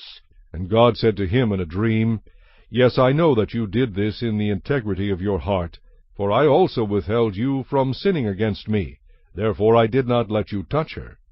Now therefore restore the man's wife, for he is a prophet, and he will pray for you, and you shall live. But if you do not restore her, know that you shall surely die, you and all who are yours. So Abimelech rose early in the morning, called all his servants, and told all these things in their hearing, and the men were very much afraid. And Abimelech called Abraham, and said to him, What have you done to us? How have I offended you, that you have brought on me and on my kingdom a great sin? You have done deeds to me that ought not to be done. Then Abimelech said to Abraham, What did you have in view, that you have done this thing? And Abraham said, Because I thought, Surely the fear of God is not in this place, and they will kill me on account of my wife. But indeed she is truly my sister. She's the daughter of my father, but not the daughter of my mother, and she became my wife. And it came to pass, when God caused me to wander from my father's house, that I said to her, This is your kindness that you should do for me. In every place, wherever we go, say of me, He is my brother. Then Abimelech took sheep, oxen, and male and female servants, and gave them to Abraham, and he restored Sarah his wife to him. And Abimelech said, See, my land is before you. Dwell where it pleases you. Then to Sarah he said, Behold, I have given your brother 1,000 pieces of silver. Indeed, this vindicates you before all who are with you and before everybody. Thus she was rebuked. So Abraham prayed to God, and God healed Abimelech, his wife, and his female servants. Then they bore children, for the Lord had closed up all the wombs of the house of Abimelech because of Sarah, Abraham's wife. Chapter 21. And the Lord visited Sarah, as he had said, and the Lord did for Sarah as he had spoken. For Sarah conceived and bore Abraham a son in his old age, at the set time of which God had spoken to him. And Abraham called the name of his son who was born to him, whom Sarah bore to him, Isaac. Then Abraham circumcised his son Isaac when he was 8 days old, as God had commanded him. Now Abraham was 100 years old when his son Isaac was born to him. And Sarah said, God has made me laugh, and all who hear will laugh with me. She also said, Who would have said to Abraham that Sarah would nurse children? For I have borne him a son in his old age. So the child grew and was weaned. And Abraham made a great feast on the same day that Isaac was weaned. And Sarah saw the son of Hagar, the Egyptian, whom she had borne to Abraham, scoffing. Therefore she said to Abraham, Cast out this bondswoman and her son, for the son of this bondswoman shall not be heir with my son, namely with Isaac. And the matter was very displeasing in Abraham's sight because of his son. But God said to Abraham, Do not let it be displeasing in your sight because of the lad or because of your bondwoman.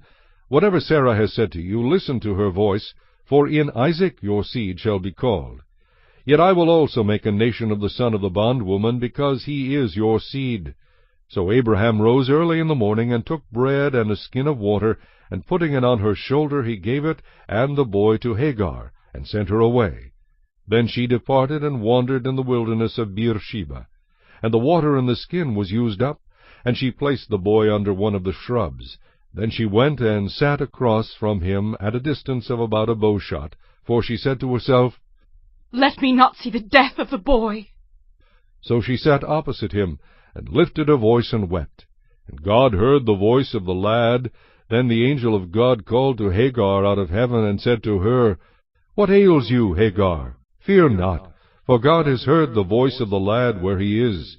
Arise, lift up the lad, and hold him with your hand, for I will make him a great nation. Then God opened her eyes, and she saw a well of water. And she went and filled the skin with water, and gave the lad a drink. So God was with the lad, and he grew and dwelt in the wilderness, and became an archer. He dwelt in the wilderness of Paran, and his mother took a wife for him from the land of Egypt. And it came to pass at that time that Abimelech and Phicol, the commander of his army, spoke to Abraham, saying, God is with you in all that you do. Now therefore swear to me by God that you will not deal falsely with me, with my offspring, or with my posterity, but that according to the kindness that I have done to you, you will do to me, and to the land in which you have dwelt. And Abraham said, I will swear. Then Abraham rebuked Abimelech because of a well of water which Abimelech's servants had seized. And Abimelech said, I do not know who has done this thing. You did not tell me, nor had I heard of it until today. So Abraham took sheep and oxen, and gave them to Abimelech, and the two of them made a covenant. And Abraham set 7 ewe lambs of the flock by themselves. Then Abimelech asked Abraham, What is the meaning of these 7 ewe lambs, which you have set by themselves? And he said, You will take these 7 ewe lambs from my hand, that they may be my witness that I have dug this well. Therefore he called that place Beersheba, because the two of them swore an oath there. Thus they made a covenant at Beersheba. So Abimelech rose with Phicol, the commander of his army, and they returned to the land of the Philistines. Then Abraham planted a tamarisk tree in Beersheba, and there called on the name of the Lord, the everlasting God. And Abraham stayed in the land of the Philistines many days. Chapter 22.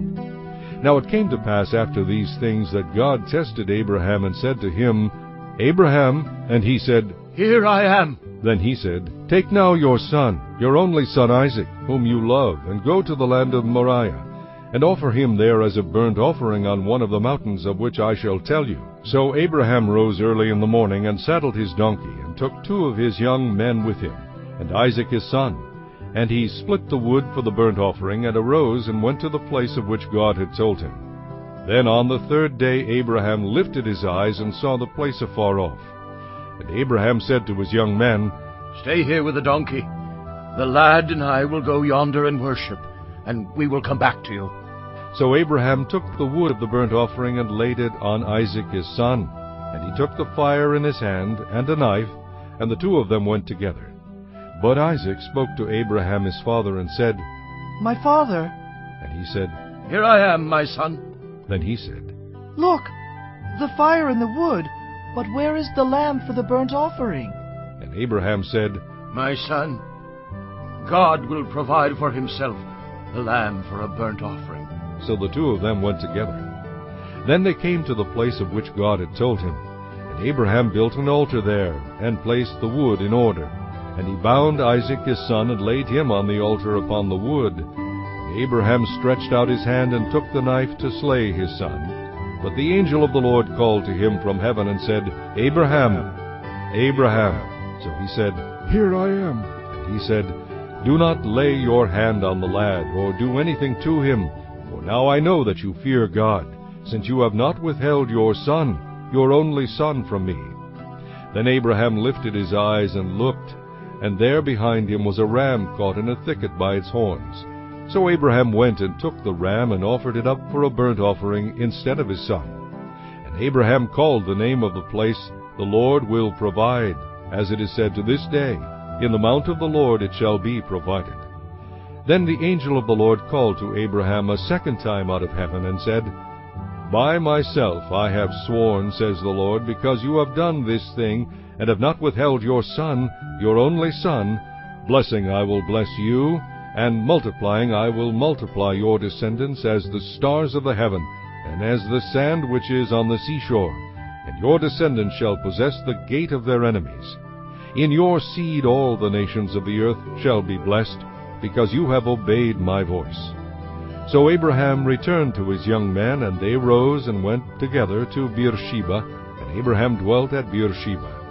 Now it came to pass after these things, that it was told Abraham, saying, Indeed Milcah also has borne children to your brother Nahor. Huz his firstborn, Buz his brother, Kemuel the father of Aram, Chesed, Hazo, Pildash, Jidlaph, and Bethuel. And Bethuel begot Rebekah. These 8 Milcah bore to Nahor, Abraham's brother. His concubine, whose name was Reumah, also bore Tebah, Gaham, Thehash, and Maacah. Chapter 23. Sarah lived 127 years. These were the years of the life of Sarah. So Sarah died in Kirjath Arba, that is Hebron, in the land of Canaan, and Abraham came to mourn for Sarah and to weep for her. Then Abraham stood up from before his dead, and spoke to the sons of Heth, saying, I am a foreigner and a visitor among you. Give me property for a burial place among you, that I may bury my dead out of my sight. And the sons of Heth answered Abraham, saying to him, Hear us, my lord. You are a mighty prince among us. Bury your dead in the choicest of our burial places. None of us will withhold from you his burial place, that you may bury your dead. Then Abraham stood up and bowed himself to the people of the land, the sons of Heth. And he spoke with them, saying, If it is your wish that I bury my dead out of my sight, hear me, and meet with Ephron the son of Zohar for me, that he may give me the cave Machpelah, which he has, which is at the end of his field.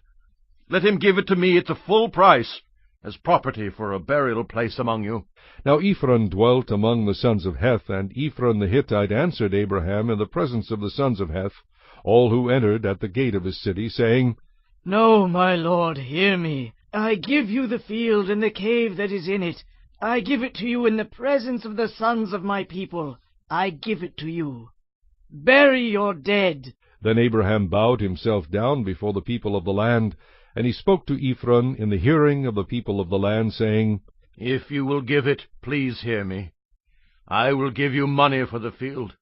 Take it from me, and I will bury my dead there. And Ephron answered Abraham, saying to him, My lord, listen to me. The land is worth 400 shekels of silver. What is that between you and me? So bury your dead. And Abraham listened to Ephron, and Abraham weighed out the silver for Ephron, which he had named in the hearing of the sons of Heth, 400 shekels of silver, currency of the merchants. So the field of Ephron, which was in Machpelah, which was before Mamre, the field and the cave which was in it, and all the trees that were in the field, which were within all the surrounding borders, were deeded to Abraham as a possession in the presence of the sons of Heth, before all who went in at the gate of his city. And after this Abraham buried Sarah his wife in the cave of the field of Machpelah before Mamre, that is Hebron, in the land of Canaan.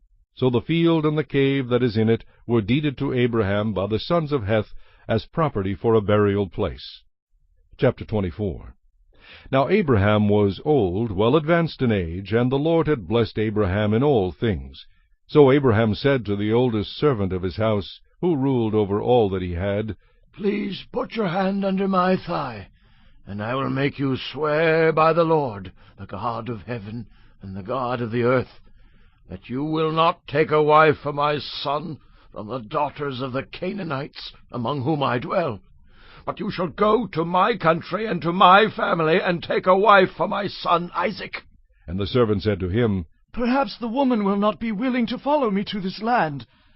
Must I take your son back to the land from which you came? But Abraham said to him, Beware that you do not take my son back there. The Lord God of heaven, who took me from my father's house and from the land of my family, and who spoke to me and swore to me, saying, To your descendants I give this land. He will send his angel before you, and you shall take a wife for my son from there. And if the woman is not willing to follow you, then you will be released from this oath. Only do not take my son back there. So the servant put his hand under the thigh of Abraham his master, and swore to him concerning this matter. Then the servant took 10 of his master's camels, and departed, for all his master's goods were in his hand. And he arose and went to Mesopotamia, to the city of Nahor. And he made his camels kneel down outside the city by a well of water at evening time, the time when women go out to draw water. Then he said, O Lord God of my master Abraham, please give me success this day, and show kindness to my master Abraham. Behold, here I stand by the well of water. and the daughters of the men of the city are coming out to draw water. Now let it be that the young woman to whom I say, 'Please let down your pitcher, that I may drink,' and she says, 'Drink, and I will also give your camels a drink,' let her be the one you have appointed for your servant Isaac. And by this I will know that you have shown kindness to my master." And it happened, before he had finished speaking, that, behold, Rebekah, who was born to Bethuel, son of Milcah, the wife of Nahor, Abraham's brother, came out with her pitcher on her shoulder. Now the young woman was very beautiful to behold, a virgin, no man had known her. And she went down to the well, filled her pitcher, and came up. And the servant ran to meet her, and said, "Please let me drink a little water from your pitcher." So she said, "Drink, my lord." Then she quickly let her pitcher down to her hand, and gave him a drink. And when she had finished giving him a drink, she said, "I will draw water for your camels also, until they have finished drinking." Then she quickly emptied her pitcher into the trough, ran back to the well to draw water, and drew for all his camels. And the man, wondering at her, remained silent, so as to know whether the Lord had made his journey prosperous or not. So it was, when the camels had finished drinking, that the man took a golden nose ring, weighing 1/2 shekel, and 2 bracelets for her wrists, weighing 10 shekels of gold, and said, "Whose daughter are you? Tell me, please, is there room in your father's house for us to lodge?" So she said to him, "I am the daughter of Bethuel, Milcah's son, whom she bore to Nahor." Moreover she said to him, "We have both straw and feed enough, and room to lodge." Then the man bowed down his head and worshipped the Lord, and he said, "Blessed be the Lord God of my master Abraham, who has not forsaken his mercy and his truth toward my master. As for me, being on the way, the Lord led me to the house of my master's brethren." So the young woman ran and told her mother's household these things. Now Rebekah had a brother whose name was Laban, and Laban ran out to the man by the well. So it came to pass, when he saw the nose ring and the bracelets on his sister's wrists, and when he heard the words of his sister Rebekah, saying, "Thus the man spoke to me," that he went to the man, and there he stood by the camels at the well. And he said, "Come in, O blessed of the Lord. Why do you stand outside? For I have prepared the house and a place for the camels." Then the man came to the house, and he unloaded the camels, and provided straw and feed for the camels, and water to wash his feet, and the feet of the men who were with him. Food was set before him to eat, but he said, "I will not eat until I have told about my errand." And he said, "Speak on." So he said, "I am Abraham's servant. The Lord has blessed my master greatly, and he has become great, and he has given him flocks and herds, silver and gold, male and female servants, and camels and donkeys.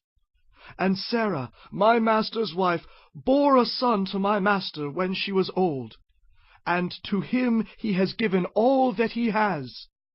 Now my master made me swear, saying, 'You shall not take a wife for my son from the daughters of the Canaanites, in whose land I dwell, but you shall go to my father's house and to my family, and take a wife for my son.' And I said to my master, 'Perhaps the woman will not follow me.' But he said to me, 'The Lord, before whom I walk, will send his angel with you, and prosper your way. And you shall take a wife for my son from my family and from my father's house. You will be clear from this oath when you arrive among my family. For if they will not give her to you, then you will be released from my oath.' And this day I came to the well and said, 'O Lord God of my master Abraham, if you will now prosper the way in which I go, behold, I stand by the well of water. And it shall come to pass that when the virgin comes out to draw water, and I say to her, "Please give me a little water from your pitcher to drink," and she says to me, "Drink, and I will draw for your camels also," let her be the woman whom the Lord has appointed for my master's son." But before I had finished speaking in my heart, there was Rebekah, coming out with her pitcher on her shoulder, and she went down to the well and drew water. And I said to her, "Please let me drink." And she made haste, and let her pitcher down from her shoulder, and said, "Drink, and I will give your camels a drink also. So I drank, and she gave the camels a drink also. Then I asked her, and said, Whose daughter are you? And she said, The daughter of Bethuel, Nahor's son, whom Milcah bore to him. So I put the nose ring on her nose, and the bracelets on her wrists. And I bowed my head, and worshipped the Lord, and blessed the Lord God of my master Abraham, who had led me in the way of truth, to take the daughter of my master's brother for his son. Now, if you will deal kindly and truly with my master, tell me, and if not, tell me, that I may turn to the right hand, or to the left. Then Laban and Bethuel answered and said, The thing comes from the Lord. We cannot speak to you, either bad or good. Here is Rebekah before you. Take her and go, and let her be your master's son's wife, as the Lord has spoken. And it came to pass, when Abraham's servant heard their words, that he worshipped the Lord, bowing himself to the earth. Then the servant brought out jewelry of silver, jewelry of gold, and clothing, and gave them to Rebekah. He also gave precious things to her brother and to her mother. And he and the men who were with him ate and drank, and stayed all night. Then he arose in the morning, and said, Send me away to my master. But her brother and her mother said, Let the young woman stay with us a few days, at least 10. After that she may go. And he said to them, Do not hinder me. Since the Lord has prospered my way, send me away, so that I may go to my master. So they said, We will call the young woman and ask her personally. Then they called Rebekah and said to her, Will you go with this man? And she said, I will go. So they sent away Rebekah their sister and her nurse, and Abraham's servant and his men. And they blessed Rebekah and said to her, Our sister, may you become the mother of thousands of 10,000s, and may your descendants possess the gates of those who hate them. Then Rebekah and her maids arose, and they rode on the camels and followed the man. So the servant took Rebekah and departed. Now Isaac came from the way of Beer-lahai-roi, for he dwelt in the south. And Isaac went out to meditate in the field in the evening, and he lifted his eyes and looked, and there the camels were coming. Then Rebekah lifted her eyes, and when she saw Isaac, she dismounted from her camel. For she had said to the servant, Who is this man walking in the field to meet us? The servant said, It is my master. So she took a veil and covered herself, and the servant told Isaac all the things that he had done. Then Isaac brought her into his mother Sarah's tent, and he took Rebekah, and she became his wife, and he loved her. So Isaac was comforted after his mother's death. Chapter 25. Abraham again took a wife, and her name was Keturah. And she bore him Zimran, Jokshan, Medan, Midian, Ishbak, and Shua. Jokshan begot Sheba and Dedan. And the sons of Dedan were Ashuram, Letushim, and Leumim. And the sons of Midian were Ephah, Epher, Henoch, Abida, and Eldah. All these were the children of Keturah. And Abraham gave all that he had to Isaac. But Abraham gave gifts to the sons of the concubines which Abraham had. And while he was still living, he sent them eastward away from Isaac his son to the country of the east. This is the sum of the years of Abraham's life which he lived, 175 years. Then Abraham breathed his last and died in a good old age, an old man and full of years, and was gathered to his people. And his sons Isaac and Ishmael buried him in the cave of Machpelah, which is before Mamre, in the field of Ephron the son of Zohar the Hittite, the field which Abraham purchased from the sons of Heth. There Abraham was buried, and Sarah his wife.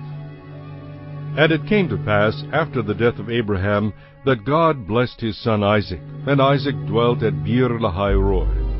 Now this is the genealogy of Ishmael, Abraham's son, whom Hagar the Egyptian, Sarah's maidservant, bore to Abraham. And these were the names of the sons of Ishmael by their names, according to their generations. The firstborn of Ishmael, Nebajoth, then Kedar, Adbeel, Mibsam, Mishma, Duma, Massa, Hadar, Tema, Jetur, Naphish, and Kedemah. These were the sons of Ishmael, and these were their names by their towns and their settlements, 12 princes according to their nations. These were the years of the life of Ishmael, 137 years. And he breathed his last and died, and was gathered to his people. They dwelt from Havilah as far as Shur, which is east of Egypt, as you go toward Assyria. He died in the presence of all his brethren. This is the genealogy of Isaac, Abraham's son. Abraham begot Isaac. Isaac was 40 years old when he took Rebekah as wife, the daughter of Bethuel the Syrian of Padan Aram, the sister of Laban the Syrian. Now Isaac pleaded with the Lord for his wife, because she was barren. And the Lord granted his plea, and Rebekah his wife conceived. But the children struggled together within her, and she said, If all is well, why am I like this? So she went to inquire of the Lord. And the Lord said to her, 2 nations are in your womb. 2 people shall be separated from your body. 1 people shall be stronger than the other, and the older shall serve the younger. So when her days were fulfilled for her to give birth, indeed there were twins in her womb. And the first came out red. He was like a hairy garment all over. So they called his name Esau. Afterward his brother came out, and his hand took hold of Esau's heel. So his name was called Jacob. Isaac was 60 years old when she bore them. So the boys grew, and Esau was a skillful hunter, a man of the field, but Jacob was a mild man, dwelling in tents. And Isaac loved Esau because he ate of his game, but Rebekah loved Jacob. Now Jacob cooked a stew, and Esau came in from the field, and he was weary. And Esau said to Jacob, Please, feed me with that same red stew, for I am weary. Therefore his name was called Edom. But Jacob said, Sell me your birthright as of this day. And Esau said, Look, I am about to die. So what is this birthright to me? Then Jacob said, Swear to me as of this day. So he swore to him, and sold his birthright to Jacob. And Jacob gave Esau bread and stew of lentils. Then he ate and drank, arose, and went his way. Thus Esau despised his birthright. Chapter 26. There was a famine in the land, besides the first famine that was in the days of Abraham. And Isaac went to Abimelech, king of the Philistines, in Gerar.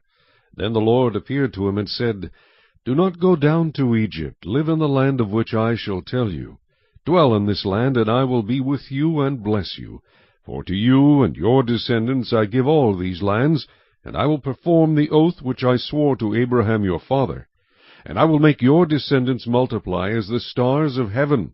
I will give to your descendants all these lands, and in your seed all the nations of the earth shall be blessed.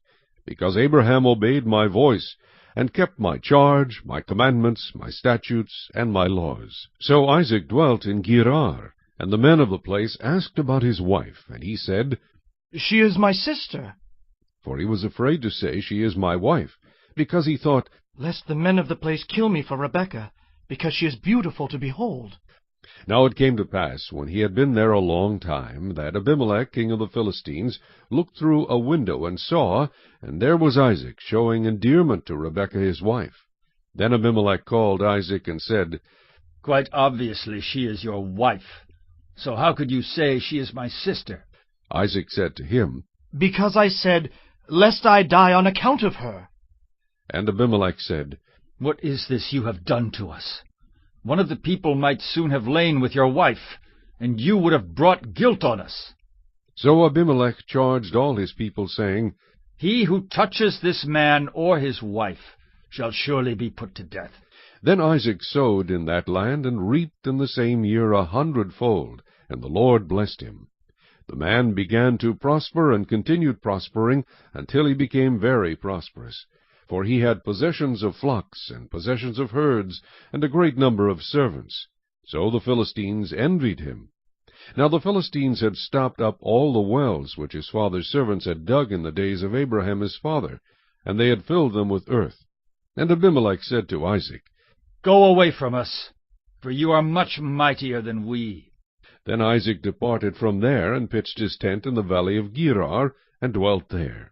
And Isaac dug again the wells of water which they had dug in the days of Abraham his father, for the Philistines had stopped them up after the death of Abraham. He called them by the names which his father had called them. Also Isaac's servants dug in the valley, and found a well of running water there. But the herdsmen of Gerar quarrelled with Isaac's herdsmen, saying, The water is ours. So he called the name of the well Esek. because they quarreled with him.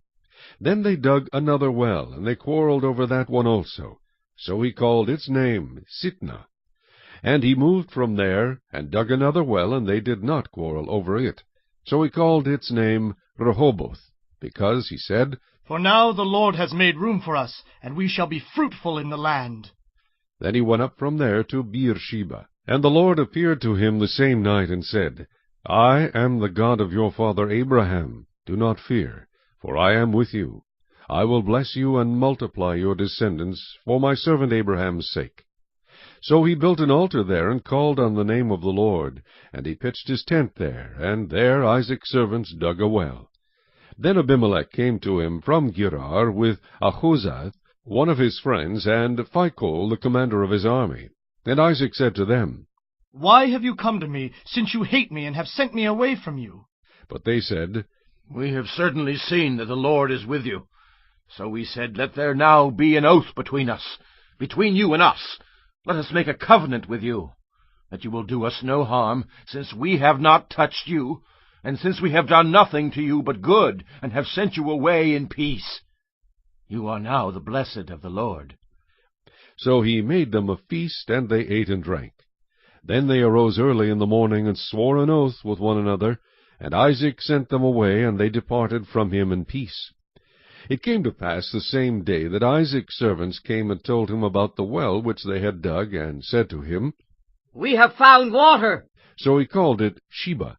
Therefore the name of the city is Beersheba to this day.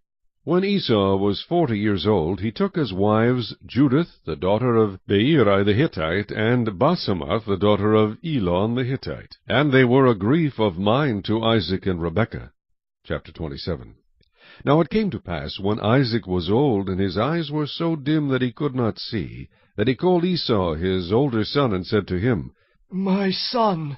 And he answered him, Here I am. Then he said, Behold now, I am old. I do not know the day of my death.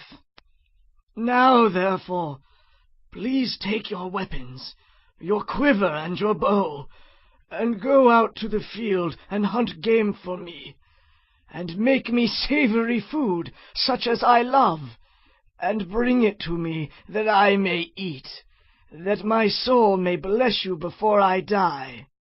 Now Rebekah was listening when Isaac spoke to Esau his son, and Esau went to the field to hunt game and to bring it.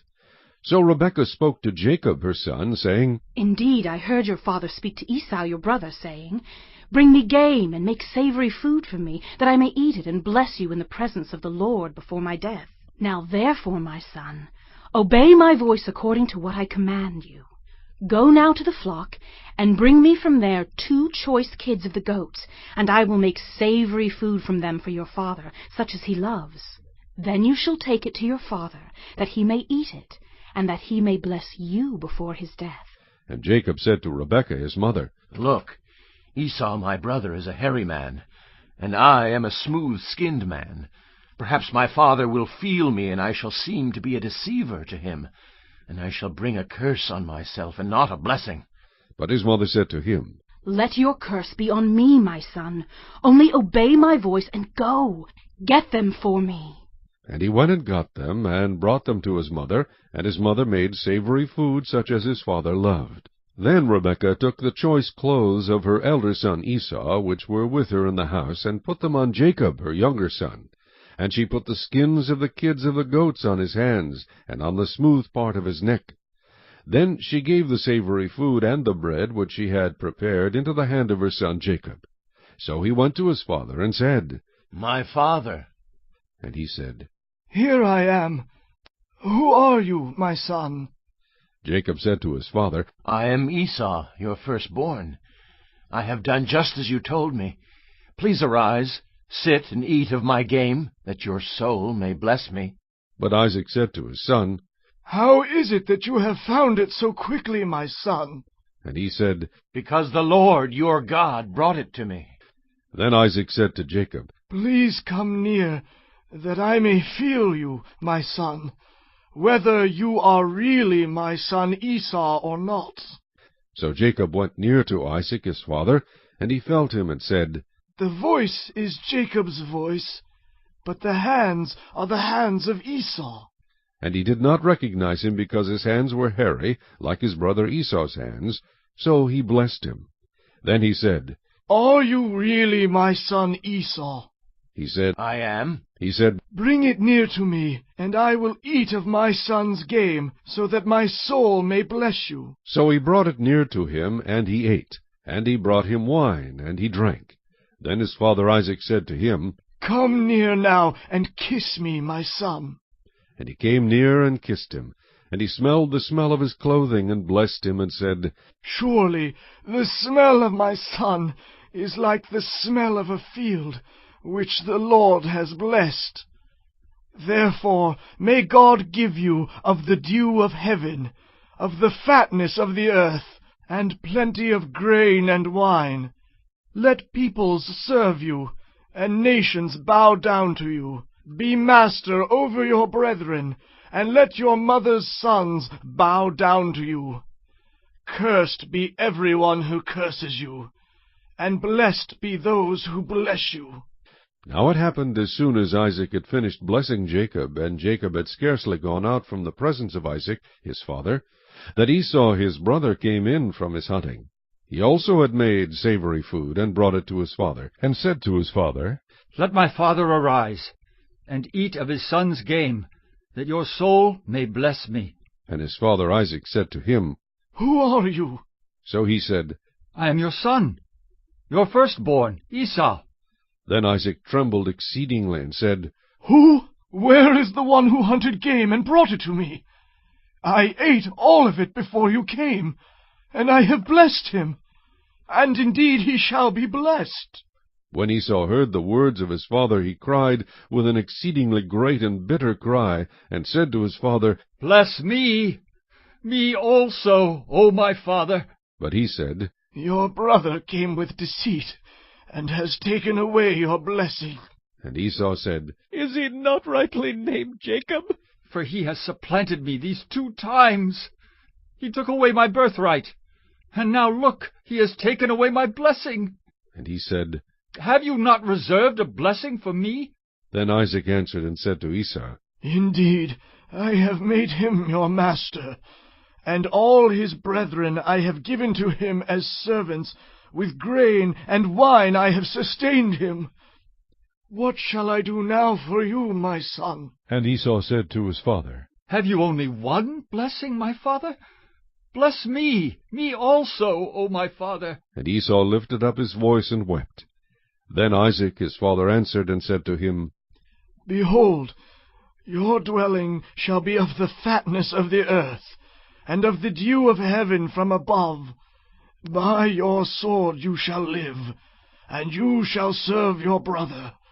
And it shall come to pass, when you become restless, that you shall break his yoke from your neck. So Esau hated Jacob because of the blessing with which his father blessed him. And Esau said in his heart, The days of mourning for my father are at hand. Then I will kill my brother Jacob. And the words of Esau her older son were told to Rebekah.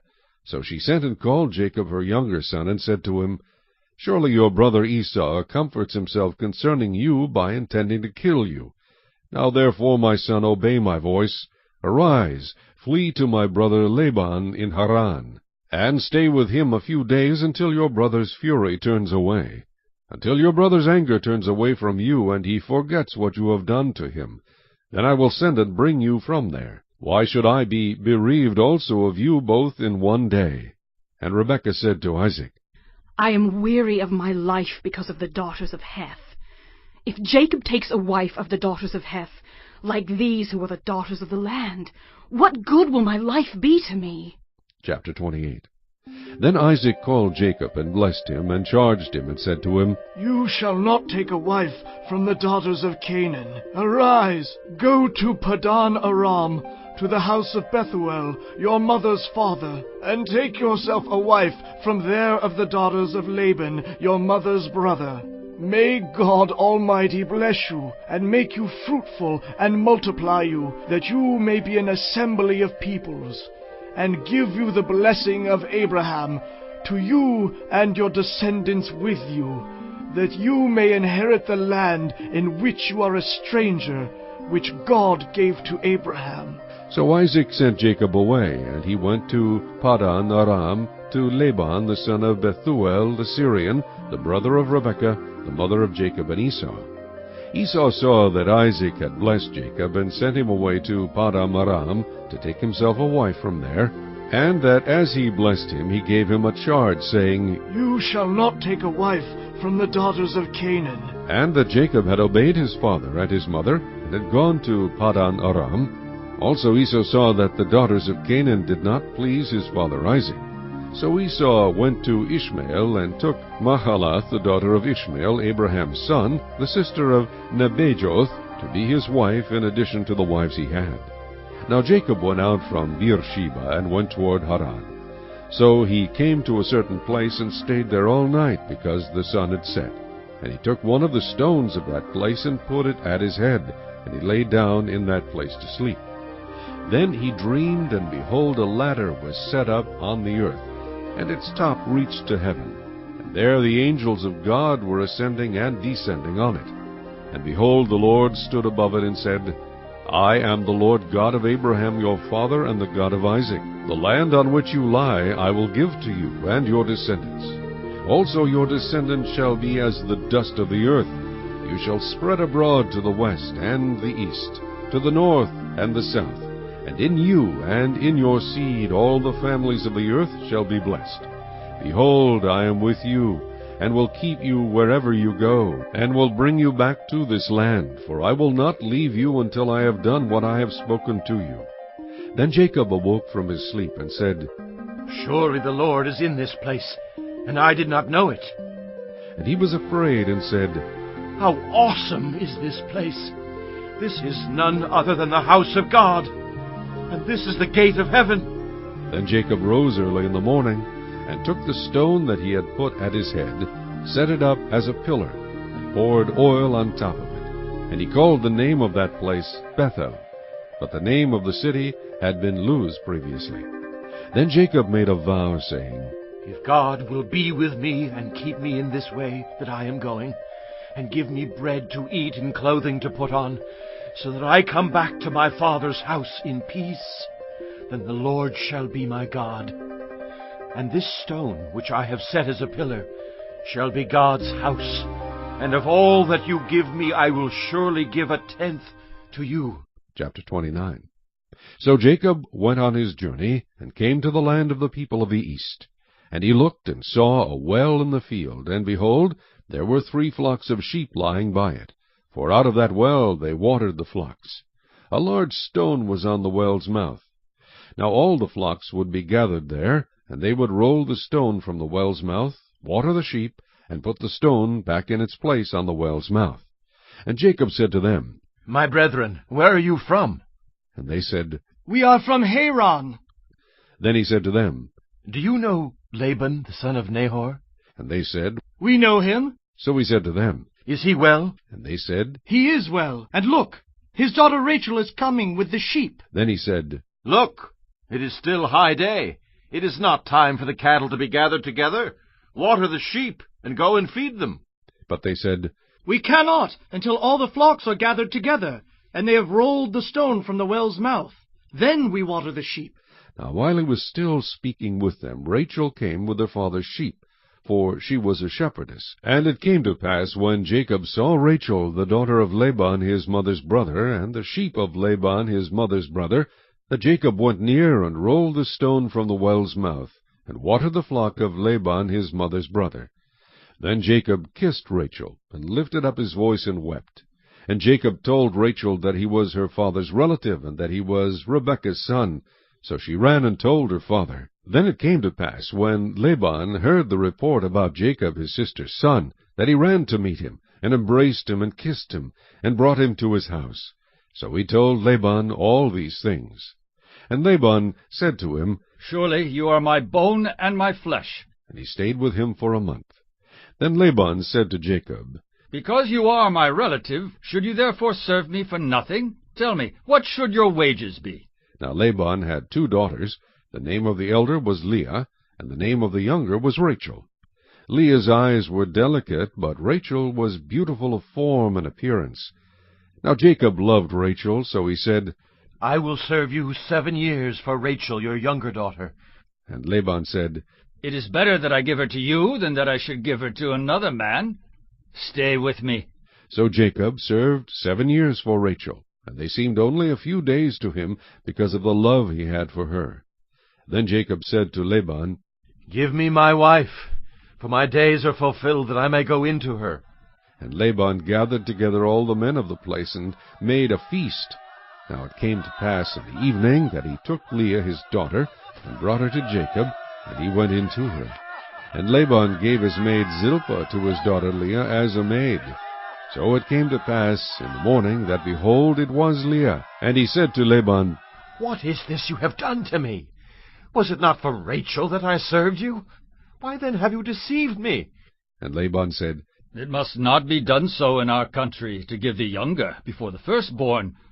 Fulfill her week, and we will give you this one also for the service which you will serve with me still another 7 years. Then Jacob did so, and fulfilled her week. So he gave him his daughter Rachel as wife also. And Laban gave his maid Bilhah to his daughter Rachel as a maid.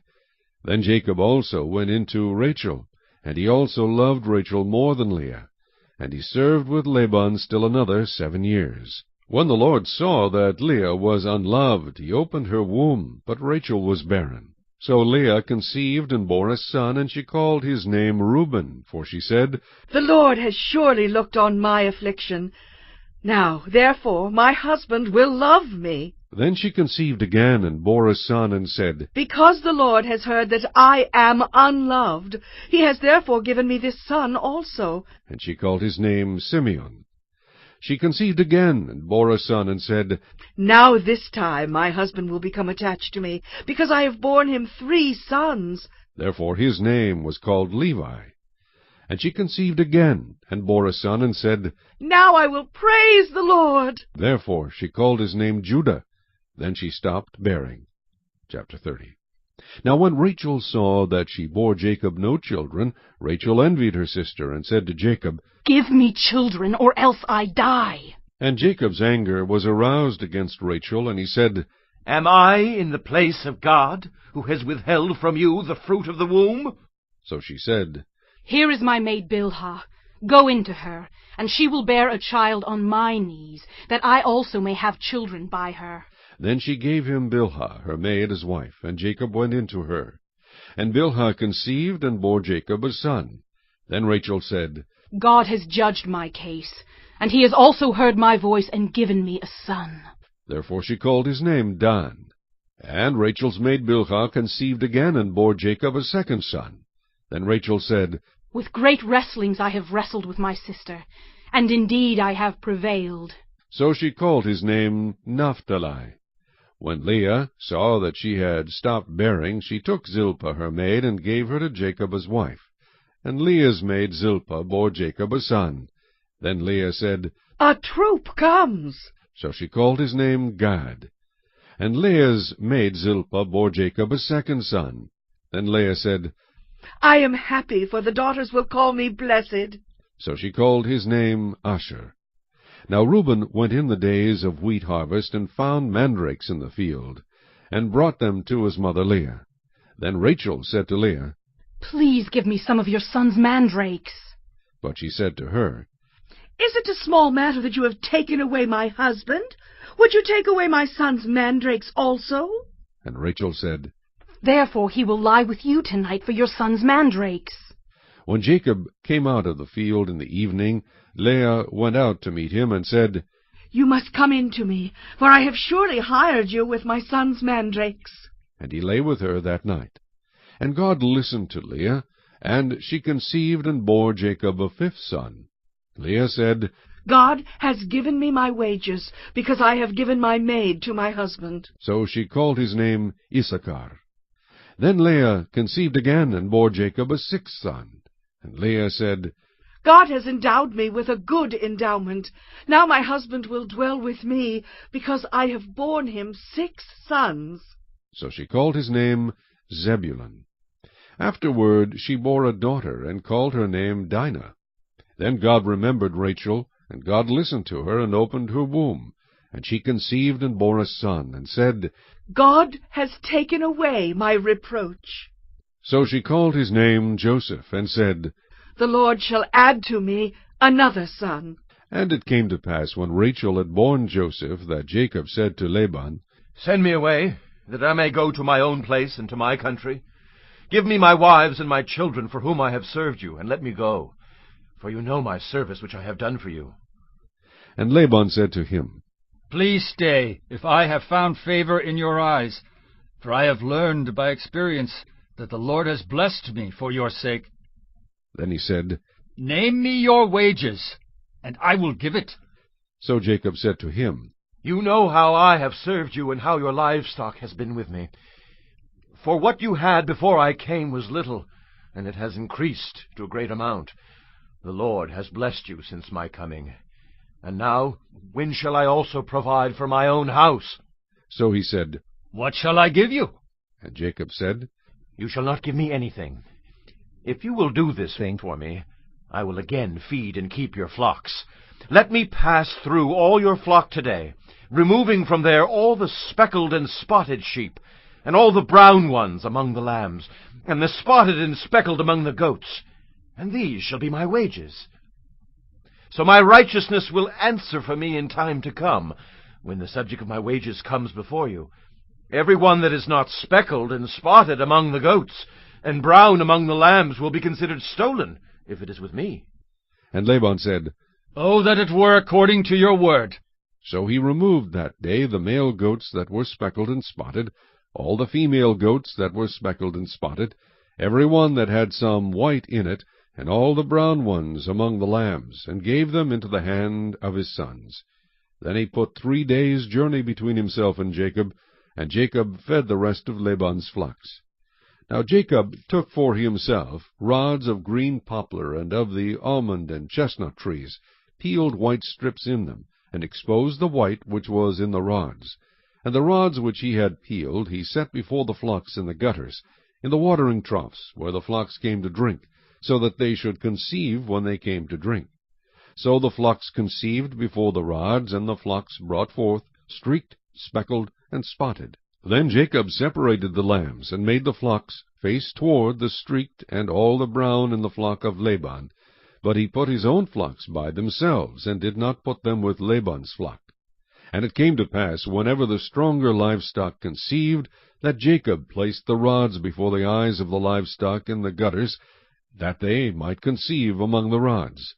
But when the flocks were feeble, he did not put them in. So the feebler were Laban's, and the stronger Jacob's.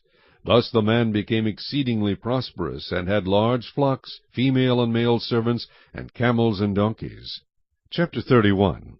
Now Jacob heard the words of Laban's son, saying, Jacob has taken away all that was our father's, and from what was our father's he has acquired all this wealth.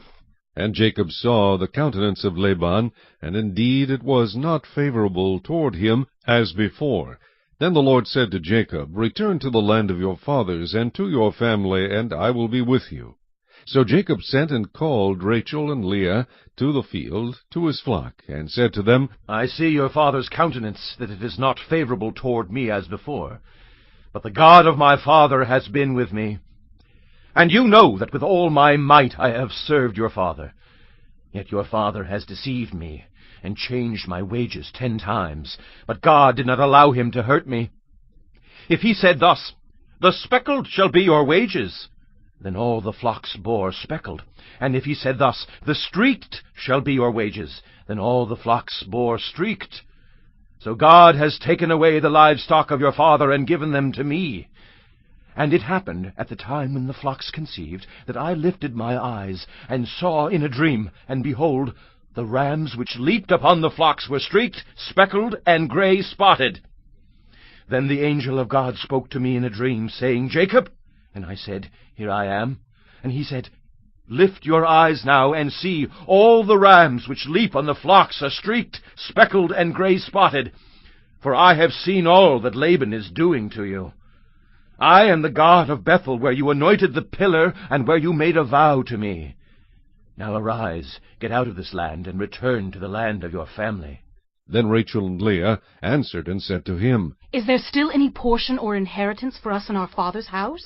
Are we not considered strangers by him? For he has sold us, and also completely consumed our money. For all these riches which God has taken from our father are really ours and our children's. Now then, whatever God has said to you, do it. Then Jacob rose and set his sons and his wives on camels. And he carried away all his livestock and all his possessions which he had gained, his acquired livestock which he had gained in Padan Aram, to go to his father Isaac in the land of Canaan. Now Laban had gone to shear his sheep, and Rachel had stolen the household idols that were her father's. And Jacob stole away, unknown to Laban the Syrian, in that he did not tell him that he intended to flee. So he fled with all that he had. He arose and crossed the river and headed toward the mountains of Gilead. And Laban was told on the third day that Jacob had fled. Then he took his brethren with him and pursued him for 7 days' journey, and he overtook him in the mountains of Gilead. But God had come to Laban the Syrian in a dream by night, and said to him, Be careful that you speak to Jacob neither good nor bad. So Laban overtook Jacob. Now Jacob had pitched his tent in the mountains, and Laban with his brethren pitched in the mountains of Gilead. And Laban said to Jacob, What have you done, that you have stolen away unknown to me, and carried away my daughters like captives taken with the sword? Why did you flee away secretly and steal away from me and not tell me? For I might have sent you away with joy and songs, with timbrel and harp. And you did not allow me to kiss my sons and my daughters. Now you have done foolishly in so doing. It is in my power to do you harm. But the God of your father spoke to me last night, saying, Be careful that you speak to Jacob neither good nor bad. And now you have surely gone, because you greatly long for your father's house. But why did you steal my gods? Then Jacob answered and said to Laban, Because I was afraid, for I said, Perhaps you would take your daughters from me by force. With whomever you find your gods, do not let him live. In the presence of our brethren, identify what I have of yours and take it with you. For Jacob did not know that Rachel had stolen them. And Laban went into Jacob's tent, into Leah's tent, and into the 2 maids' tents, but he did not find them. Then he went out of Leah's tent and entered Rachel's tent. Now Rachel had taken the household idols, put them in the camel's saddle, and sat on them. And Laban searched all about the tent, but did not find them. And she said to her father, Let it not displease my lord that I cannot rise before you, for the manner of women is with me. And he searched, but did not find the household idols. Then Jacob was angry, and rebuked Laban. And Jacob answered and said to Laban, What is my trespass? What is my sin that you have so hotly pursued me? Although you have searched all my things, what part of your household things have you found? Set it here before my brethren and your brethren, that they may judge between us both. These 20 years I have been with you. Your ewes and your female goats have not miscarried their young, and I have not eaten the rams of your flock. That which was torn by beasts I did not bring to you. I bore the loss of it. You required it from my hand, whether stolen by day or stolen by night. There I was. In the day the drought consumed me, and the frost by night, and my sleep departed from my eyes. Thus I have been in your house 20 years. I served you 14 years for your 2 daughters, and 6 years for your flock, and you have changed my wages 10 times. Unless the God of my father, the God of Abraham and the fear of Isaac, had been with me, surely now you would have sent me away empty-handed. God has seen my affliction and the labor of my hands, and rebuked you last night. And Laban answered and said to Jacob, These daughters are my daughters, and these children are my children, and this flock is my flock. All that you see is mine. But what can I do this day to these my daughters, or to their children whom they have borne? Now therefore come, let us make a covenant, you and I, and let it be a witness between you and me. So Jacob took a stone and set it up as a pillar. Then Jacob said to his brethren, Gather stones. And they took stones and made a heap, and they ate there on the heap. Laban called it Jegar-Sahadutha, but Jacob called it Galeed. And Laban said, This heap is a witness between you and me this day. Therefore its name was called Galeed. Also Mizpah, because he said, May the Lord watch between you and me when we are absent one from another. If you afflict my daughters, or if you take other wives besides my daughters, although no man is with us, see, God is witness between you and me. Then Laban said to Jacob, Here is this heap, and here is this pillar which I have placed between you and me. This heap is a witness, and this pillar is a witness, that I will not pass beyond this heap to you, and you will not pass beyond this heap and this pillar to me for harm. The God of Abraham, the God of Nahor, and the God of their father judge between us. And Jacob swore by the fear of his father Isaac. Then Jacob offered a sacrifice on the mountain, and called his brethren to eat bread. And they ate bread, and stayed all night on the mountain.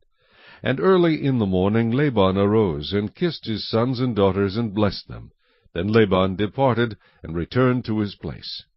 Chapter 32. So Jacob went on his way, and the angels of God met him. When Jacob saw them, he said, This is God's camp.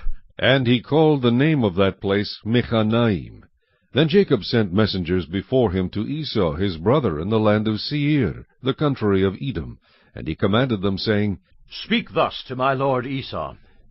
Thus your servant Jacob says, I have dwelt with Laban and stayed there until now.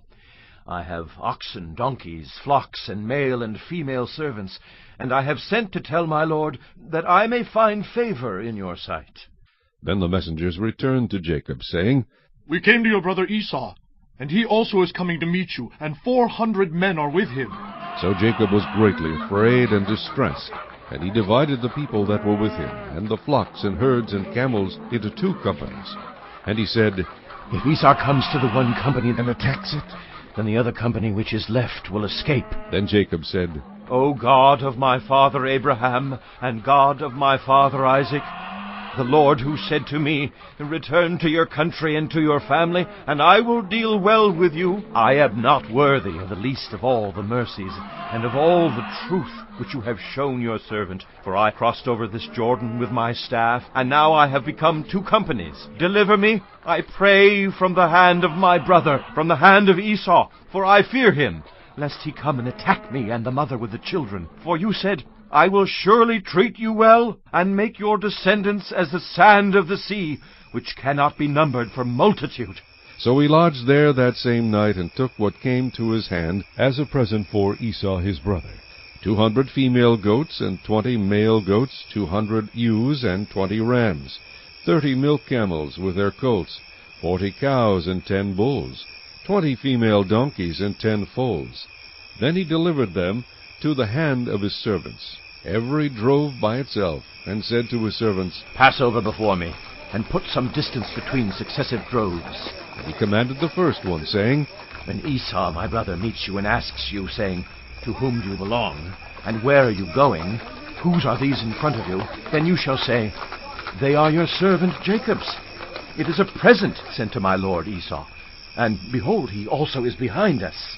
So he commanded the second, the third, and all who followed the drove, saying, In this manner you shall speak to Esau when you find him, and also say, Behold, your servant Jacob is behind us. For he said, I will appease him with the present that goes before me, and afterward I will see his face. Perhaps he will accept me. So the present went on over before him, but he himself lodged that night in the camp. And he arose that night, and took his 2 wives, his 2 female servants, and his 11 sons, and crossed over the ford of Jabbok. He took them, sent them over the brook, and sent over what he had. Then Jacob was left alone, and a man wrestled with him until the breaking of day. Now when he saw that he did not prevail against him, he touched the socket of his hip, and the socket of Jacob's hip was out of joint as he wrestled with him. And he said, Let me go, for the day breaks. But he said, I will not let you go unless you bless me. So he said to him, What is your name? He said, Jacob. And he said, Your name shall no longer be called Jacob, but Israel, for you have struggled with God and with men, and have prevailed. Then Jacob asked, saying, Tell me your name, I pray. And he said, Why is it that you ask about my name? And he blessed him there. So Jacob called the name of the place Peniel. For I have seen God face to face, and my life is preserved. Just as he crossed over Penuel, the sun rose on him, and he limped on his hip. Therefore to this day the children of Israel do not eat the muscle that shrank, which is on the hip socket, because he touched the socket of Jacob's hip in the muscle that shrank. Chapter 33. Now Jacob lifted his eyes and looked, and there Esau was coming, and with him were 400 men. So he divided the children among Leah, Rachel, and the 2 maidservants. And he put the maidservants and their children in front, Leah and her children behind, and Rachel and Joseph last. Then he crossed over before them, and bowed himself to the ground 7 times, until he came near to his brother. But Esau ran to meet him, and embraced him, and fell on his neck, and kissed him, and they wept. And he lifted his eyes, and saw the women and children, and said, Who are these with you? So he said, The children whom God has graciously given your servant. Then the maidservants came near, they and their children, and bowed down. And Leah also came near with her children, and they bowed down. Afterward Joseph and Rachel came near, and they bowed down. Then Esau said, What do you mean by all this company which I met? And he said, These are to find favor in the sight of my lord. But Esau said, I have enough, my brother. Keep what you have for yourself. And Jacob said, No, please. If I have now found favor in your sight, then receive my present from my hand, inasmuch as I have seen your face, as though I had seen the face of God, and you were pleased with me. Please, take my blessing that is brought to you, because God has dealt graciously with me, and because I have enough. So he urged him, and he took it. Then Esau said, Let us take our journey. Let us go, and I will go before you. But Jacob said to him, My lord knows that the children are weak, and the flocks and herds which are nursing are with me. And if the men should drive them hard one day, all the flock will die. Please let my lord go on ahead before his servant. I will lead on slowly at a pace which the livestock that go before me, and the children, are able to endure, until I come to my lord in Seir. And Esau said, Now let me leave you with some of the people who are with me. But he said, What need is there? Let me find favor in the sight of my lord. So Esau returned that day on his way to Seir. And Jacob journeyed to Succoth, built himself a house, and made booths for his livestock. Therefore the name of the place is called Succoth. Then Jacob came safely to the city of Shechem, which is in the land of Canaan, when he came from Padam Aram. And he pitched his tent before the city. And he bought the parcel of land where he had pitched his tent from the children of Hamor, Shechem's father, for 100 pieces of money. Then he erected an altar there, and called it El Elohe Israel. Chapter 34. Now Dinah, the daughter of Leah, whom she had borne to Jacob, went out to see the daughters of the land. And when Shechem, the son of Hamor, the Hivite, prince of the country, saw her, he took her, and lay with her, and violated her. His soul was strongly attracted to Dinah, the daughter of Jacob, and he loved the young woman, and spoke kindly to the young woman. So Shechem spoke to his father Hamor, saying, Get me this young woman as a wife. And Jacob heard that he had defiled Dinah his daughter. Now his sons were with his livestock in the field, so Jacob held his peace until they came. Then Hamor, the father of Shechem, went out to Jacob to speak with him. And the sons of Jacob came in from the field when they heard it.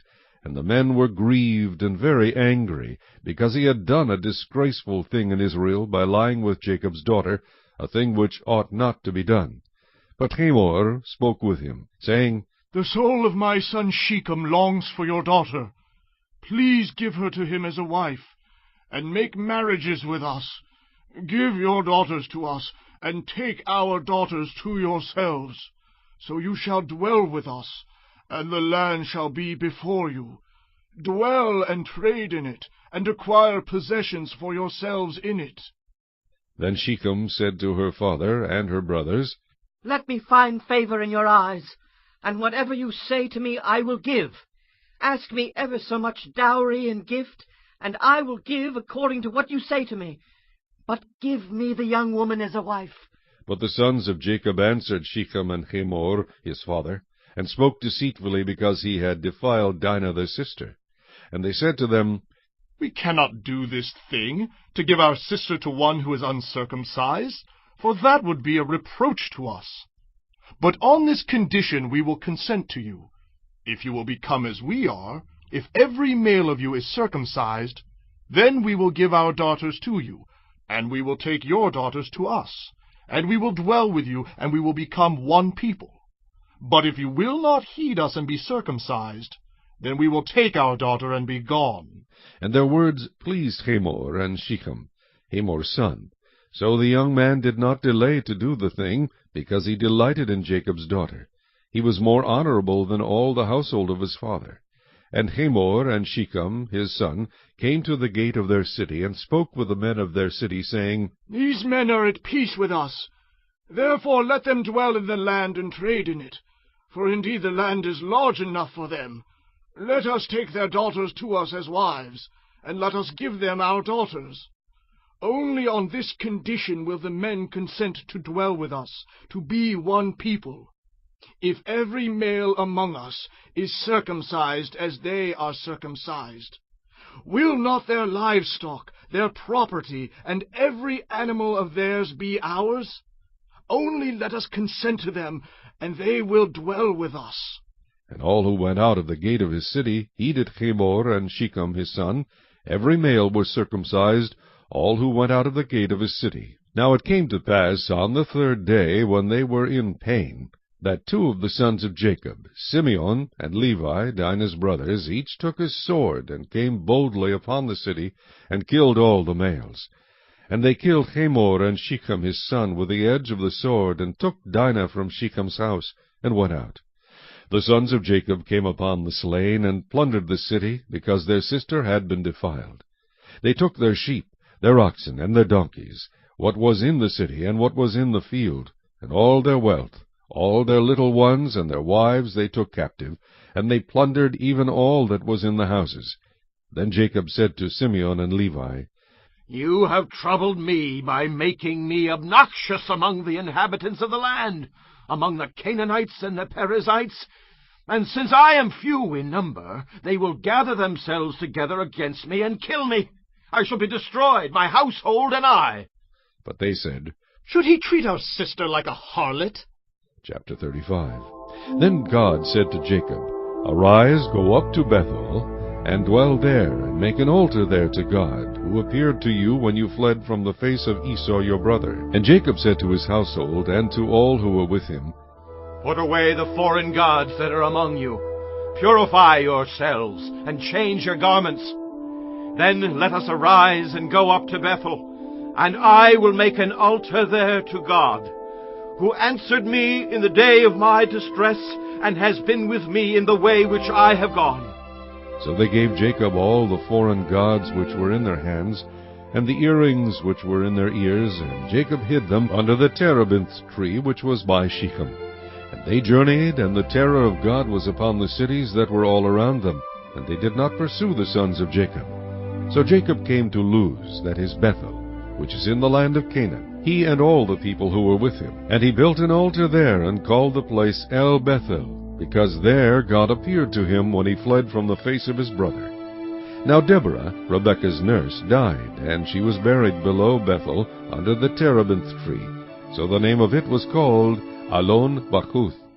Then God appeared to Jacob again, when he came from Padan Aram, and blessed him. And God said to him, Your name is Jacob. Your name shall not be called Jacob any more, but Israel shall be your name.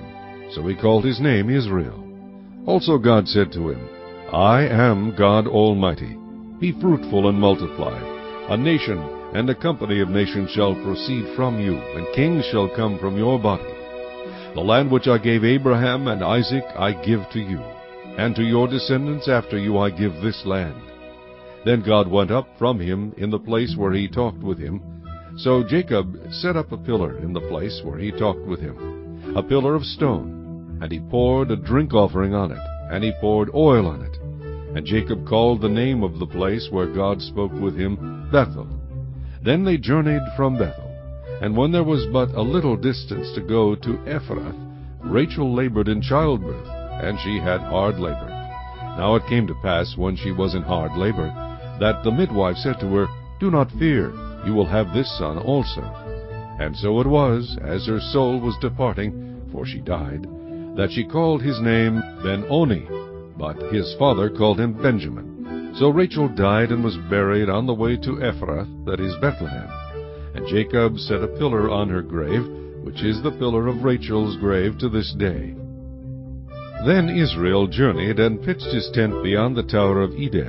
And it happened, when Israel dwelt in that land, that Reuben went and lay with Bilhah, his father's concubine. And Israel heard about it. Now the sons of Jacob were 12. The sons of Leah were Reuben, Jacob's firstborn, and Simeon, Levi, Judah, Issachar, and Zebulun.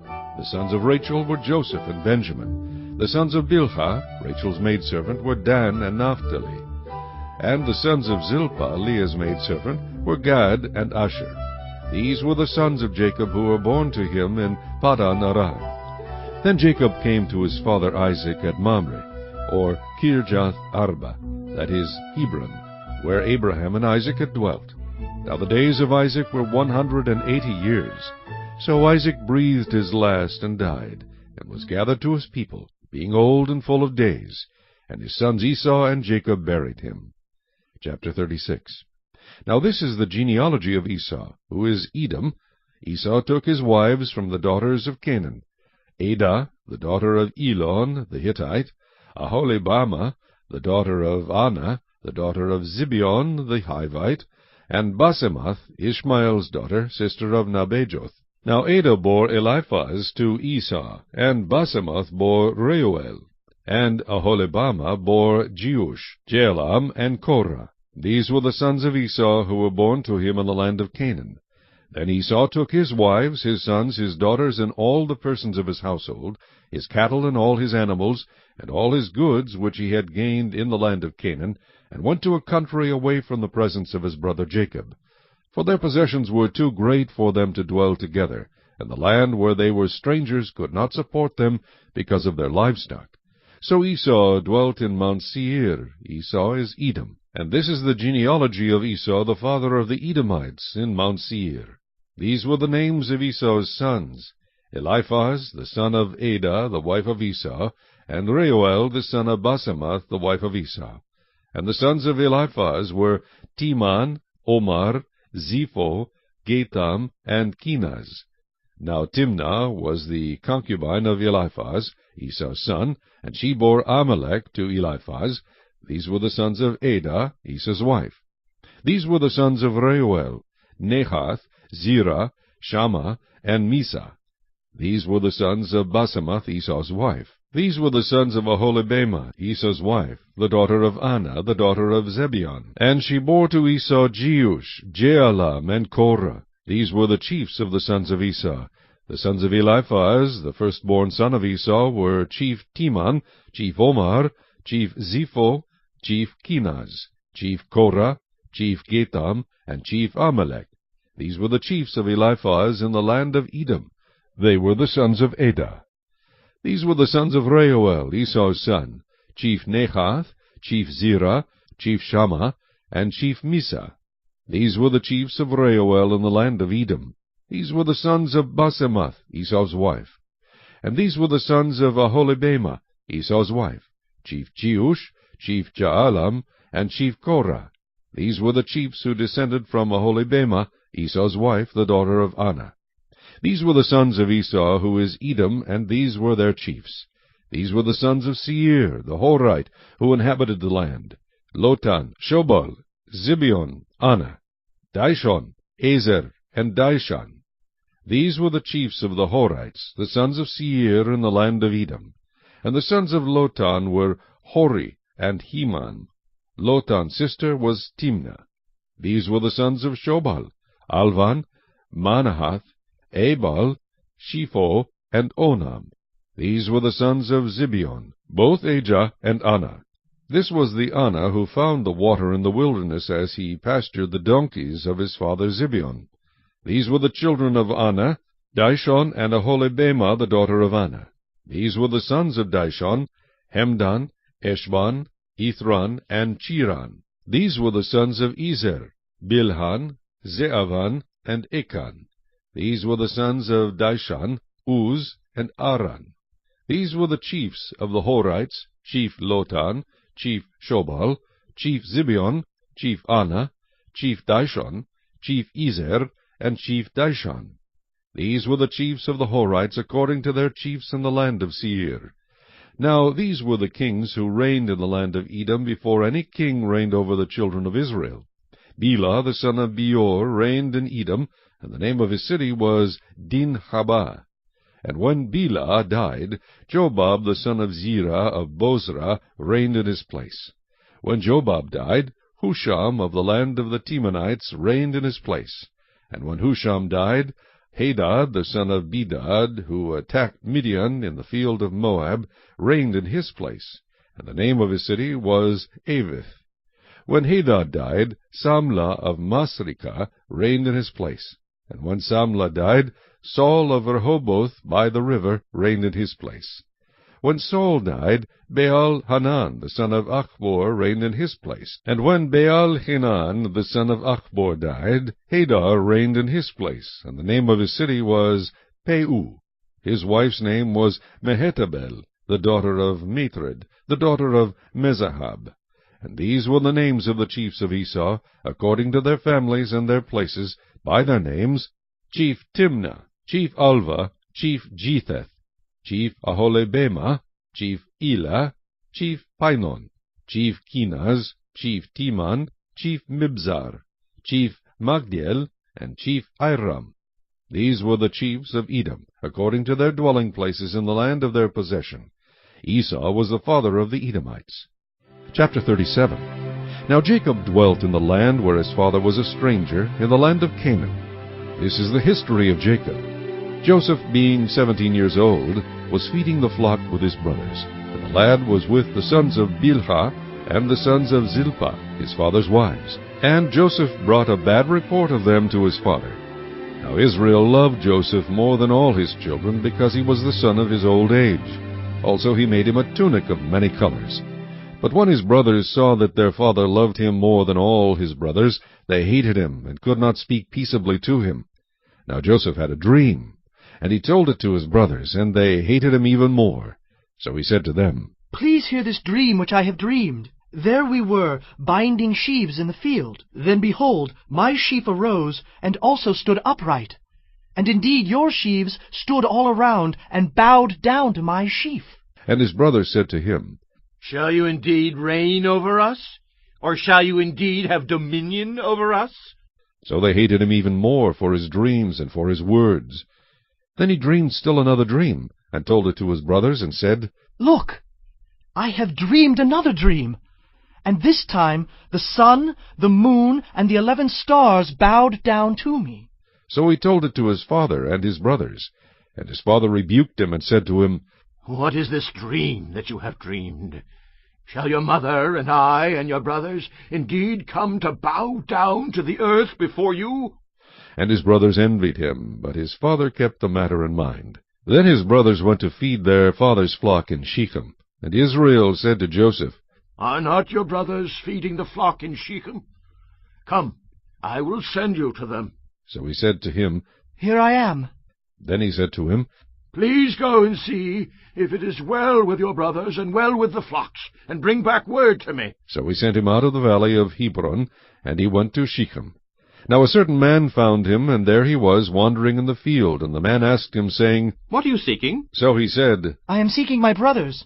Please tell me where they are feeding their flocks. And the man said, They have departed from here, for I have heard them say, Let us go to Dothan. So Joseph went after his brothers, and found them in Dothan. Now when they saw him afar off, even before he came near them, they conspired against him to kill him. Then they said to one another, Look, this dreamer is coming. Come, therefore, let us now kill him, and cast him into some pit, and we shall say, Some wild beast has devoured him. We shall see what will become of his dreams. But Reuben heard it, and he delivered him out of their hands, and said, Let us not kill him. And Reuben said to them, Shed no blood, but cast him into this pit which is in the wilderness, and do not lay a hand on him. that he might deliver him out of their hands, and bring him back to his father. So it came to pass, when Joseph had come to his brothers, that they stripped Joseph of his tunic, the tunic of many colors that was on him. Then they took him and cast him into a pit, and the pit was empty, there was no water in it, and they sat down to eat a meal. Then they lifted their eyes and looked, and there was a company of Ishmaelites coming from Gilead with their camels, bearing spices, balm, and myrrh, on their way to carry them down to Egypt. So Judah said to his brothers, What profit is there if we kill our brother and conceal his blood? Come, and let us sell him to the Ishmaelites, and let not our hand be upon him, for he is our brother and our flesh.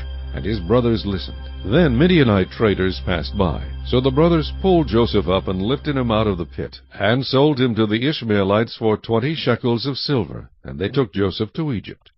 Then Reuben returned to the pit, and indeed Joseph was not in the pit, and he tore his clothes. And he returned to his brothers and said, The lad is no more, and where shall I go? So they took Joseph's tunic, killed a kid of the goats, and dipped the tunic in the blood. Then they sent the tunic of many colors, and they brought it to their father, and said, We have found this. Do you know whether it is your son's tunic or not? And he recognized it and said, It is my son's tunic. A wild beast has devoured him. Without doubt, Joseph is torn to pieces. Then Jacob tore his clothes, put sackcloth on his waist, and mourned for his son many days. And all his sons and all his daughters arose to comfort him, but he refused to be comforted. And he said, For I shall go down into the grave to my son in mourning. Thus his father wept for him. Now the Midianites had sold him in Egypt to Potiphar, an officer of Pharaoh and a captain of the guard. Chapter 38. It came to pass at that time that Judah departed from his brothers, and visited a certain Adullamite, whose name was Hira. And Judah saw there a daughter of a certain Canaanite, whose name was Shua, and he married her, and went in to her. So she conceived and bore a son, and he called his name She conceived again, and bore a son, and she called his name Onan. And she conceived yet again, and bore a son, and called his name Shelah. He was at Chezib when she bore him. Then Judah took a wife from his firstborn, and her name was Tamar. But Judah's firstborn, was wicked in the sight of the Lord, and the Lord killed him. And Judah said to Onan, Go into your brother's wife and marry her, and raise up an heir to your brother. But Onan knew that the heir would not be his. And it came to pass, when he went in to his brother's wife, that he emitted on the ground, lest he should give an heir to his brother. And the thing which he did displeased the Lord, therefore he killed him also. Then Judah said to Tamar his daughter-in-law, Remain a widow in your father's house till my son Shelah is grown. For he said, Lest he also die like his brothers. And Tamar went and dwelt in her father's house. Now in the process of time, the daughter of Shua, Judah's wife, died. And Judah was comforted, and went up to his sheep-shearers at Timnah, he and his friend Hira the Adullamite. And it was told Tamar, saying, Look, your father is going up to Timnah to shear his sheep. So she took off her widow's garments, covered herself with a veil, and wrapped herself, and sat in an open place, which was on the way to Timnah, for she saw that Shelah was grown, and she was not given to him as a wife. When Judah saw her, he thought she was a harlot, because she had covered her face. Then he turned to her by the way and said, Please let me come in to you. For he did not know that she was his daughter-in-law. So she said, What will you give me that you may come in to me? And he said, I will send a young goat from the flock. So she said, Will you give me a pledge till you send it? Then he said, What pledge shall I give you? So she said, Your signet and cord and your staff that is in your hand. Then he gave them to her, and went in to her, and she conceived by him. So she arose and went away, and laid aside her veil, and put on the garments of her widowhood. And Judah sent the young goat by the hand of his friend the Adullamite, to receive his pledge from the woman's hand. But he did not find her. Then he asked the men of that place, saying, Where is the harlot who was openly by the roadside? And they said, There was no harlot in this place. So he returned to Judah and said, I cannot find her. Also the men of the place said there was no harlot in this place. Then Judah said, Let her take them for herself, lest we be shamed. For I sent this young goat, and you have not found her. And it came to pass about 3 months later, that Judah was told, saying, Tamar, your daughter-in-law, has played the harlot. Furthermore, she is with child by harlotry. So Judah said, Bring her out, and let her be burned. When she was brought out, she sent to her father-in-law, saying, By the man to whom these belong, I am with child. And she said, Please determine whose these are, the signet and cord and staff. So Judah acknowledged them and said, She has been more righteous than I, because I did not give her to Shelah my son. And he never knew her again. Now it came to pass, at the time for giving birth, that, behold, twins were in her womb. And so it was, when she was giving birth, that the one put out his hand, and the midwife took a scarlet thread, and bound it on his hand, saying, This one came out first. Then it happened, as he drew back his hand, that his brother came out unexpectedly. And she said, How did you break through? This breach be upon you. Therefore his name was called Perez. Afterward his brother came out, who had the scarlet thread on his hand, and his name was called Zerah. Chapter 39. Now Joseph had been taken down to Egypt, and Potiphar, an officer of Pharaoh, captain of the guard, an Egyptian, bought him from the Ishmaelites who had taken him down there. The Lord was with Joseph, and he was a successful man, and he was in the house of his master the Egyptian. And his master saw that the Lord was with him, and that the Lord made all he did to prosper in his hand. So Joseph found favor in his sight, and served him. Then he made him overseer of his house, and all that he had he put under his authority. So it was from the time that he had made him overseer of his house, and all that he had, that the Lord blessed the Egyptian's house for Joseph's sake. And the blessing of the Lord was on all that he had, in the house and in the field. Thus he left all that he had in Joseph's hand, and he did not know what he had, except for the bread which he ate. Now Joseph was handsome in form and appearance. And it came to pass after these things, that his master's wife cast longing eyes on Joseph. And she said, Lie with me. But he refused, and said to his master's wife, Look, my master does not know what is with me in the house, and he has committed all that he has to my hand. There is no one greater in this house than I, nor has he kept back anything from me but you, because you are his wife. How then can I do this great wickedness and sin against God? So it was, as she spoke to Joseph day by day, that he did not heed her, to lie with her, or to be with her. But it happened, about this time, when Joseph went into the house to do his work, and none of the men of the house was inside, that she caught him by his garment, saying, Lie with me. But he left his garment in her hand, and fled and ran outside.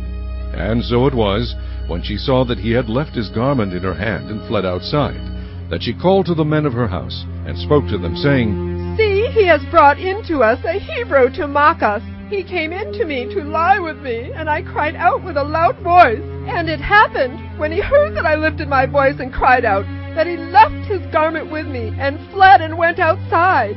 So she kept his garment with her until his master came home. And she spoke to him with words like these, saying, The Hebrew servant whom you brought to us came in to me to mock me. So it happened, as I lifted my voice and cried out, that he left his garment with me and fled outside. So it was, when his master heard the words which his wife spoke to him, saying, Your servant did to me after this manner, that his anger was aroused. Then Joseph's master took him and put him into the prison, a place where the king's prisoners were confined, and he was there in the prison. But the Lord was with Joseph, and showed him mercy, and he gave him favor in the sight of the keeper of the prison. And the keeper of the prison committed to Joseph's hand all the prisoners who were in the prison. Whatever they did there, it was his doing. The keeper of the prison did not look into anything that was under Joseph's authority, because the Lord was with him, and whatever he did, the Lord made it prosper. Chapter 40. It came to pass after these things, that the butler and the baker of the king of Egypt offended their lord, the king of Egypt. And Pharaoh was angry with his 2 officers, the chief butler and the chief baker. So he put them in custody in the house of the captain of the guard, in the prison, the place where Joseph was confined. And the captain of the guard charged Joseph with them, and he served them. So they were in custody for a while. Then the butler and the baker of the king of Egypt, who were confined in the prison, had a dream, both of them, each man's dream in one night, and each man's dream with its own interpretation.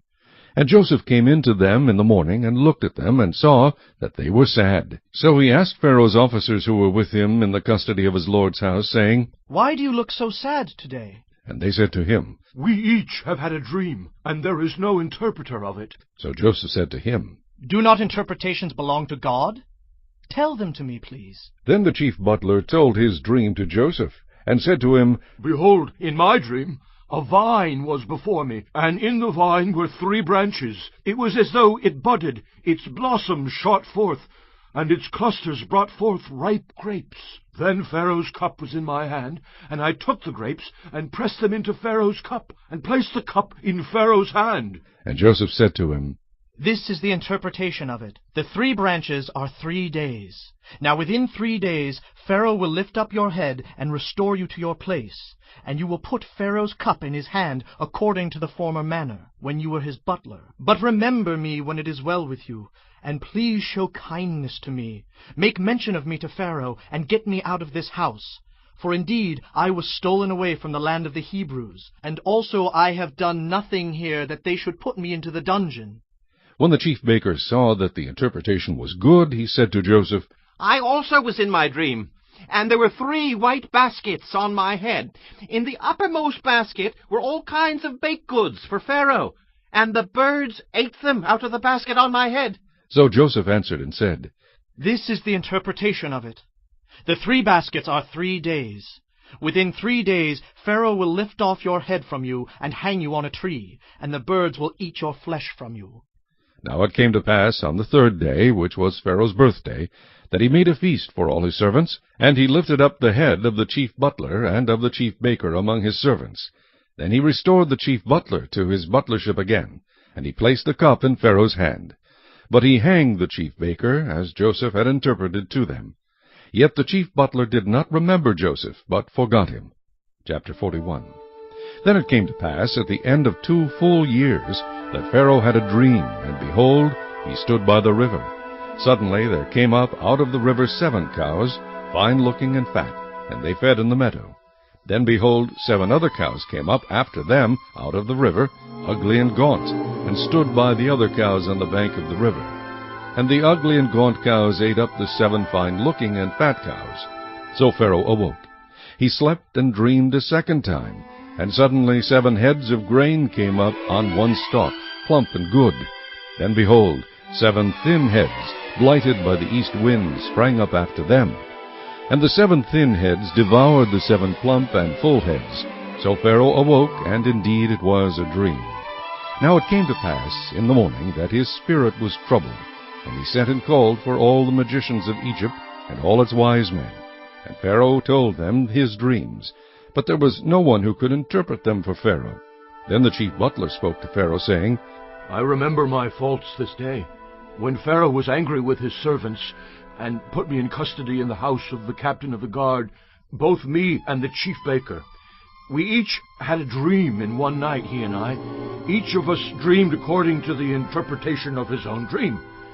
Now, there was a young Hebrew man with us there, a servant of the captain of the guard, and we told him, and he interpreted our dreams for us. To each man he interpreted according to his own dream.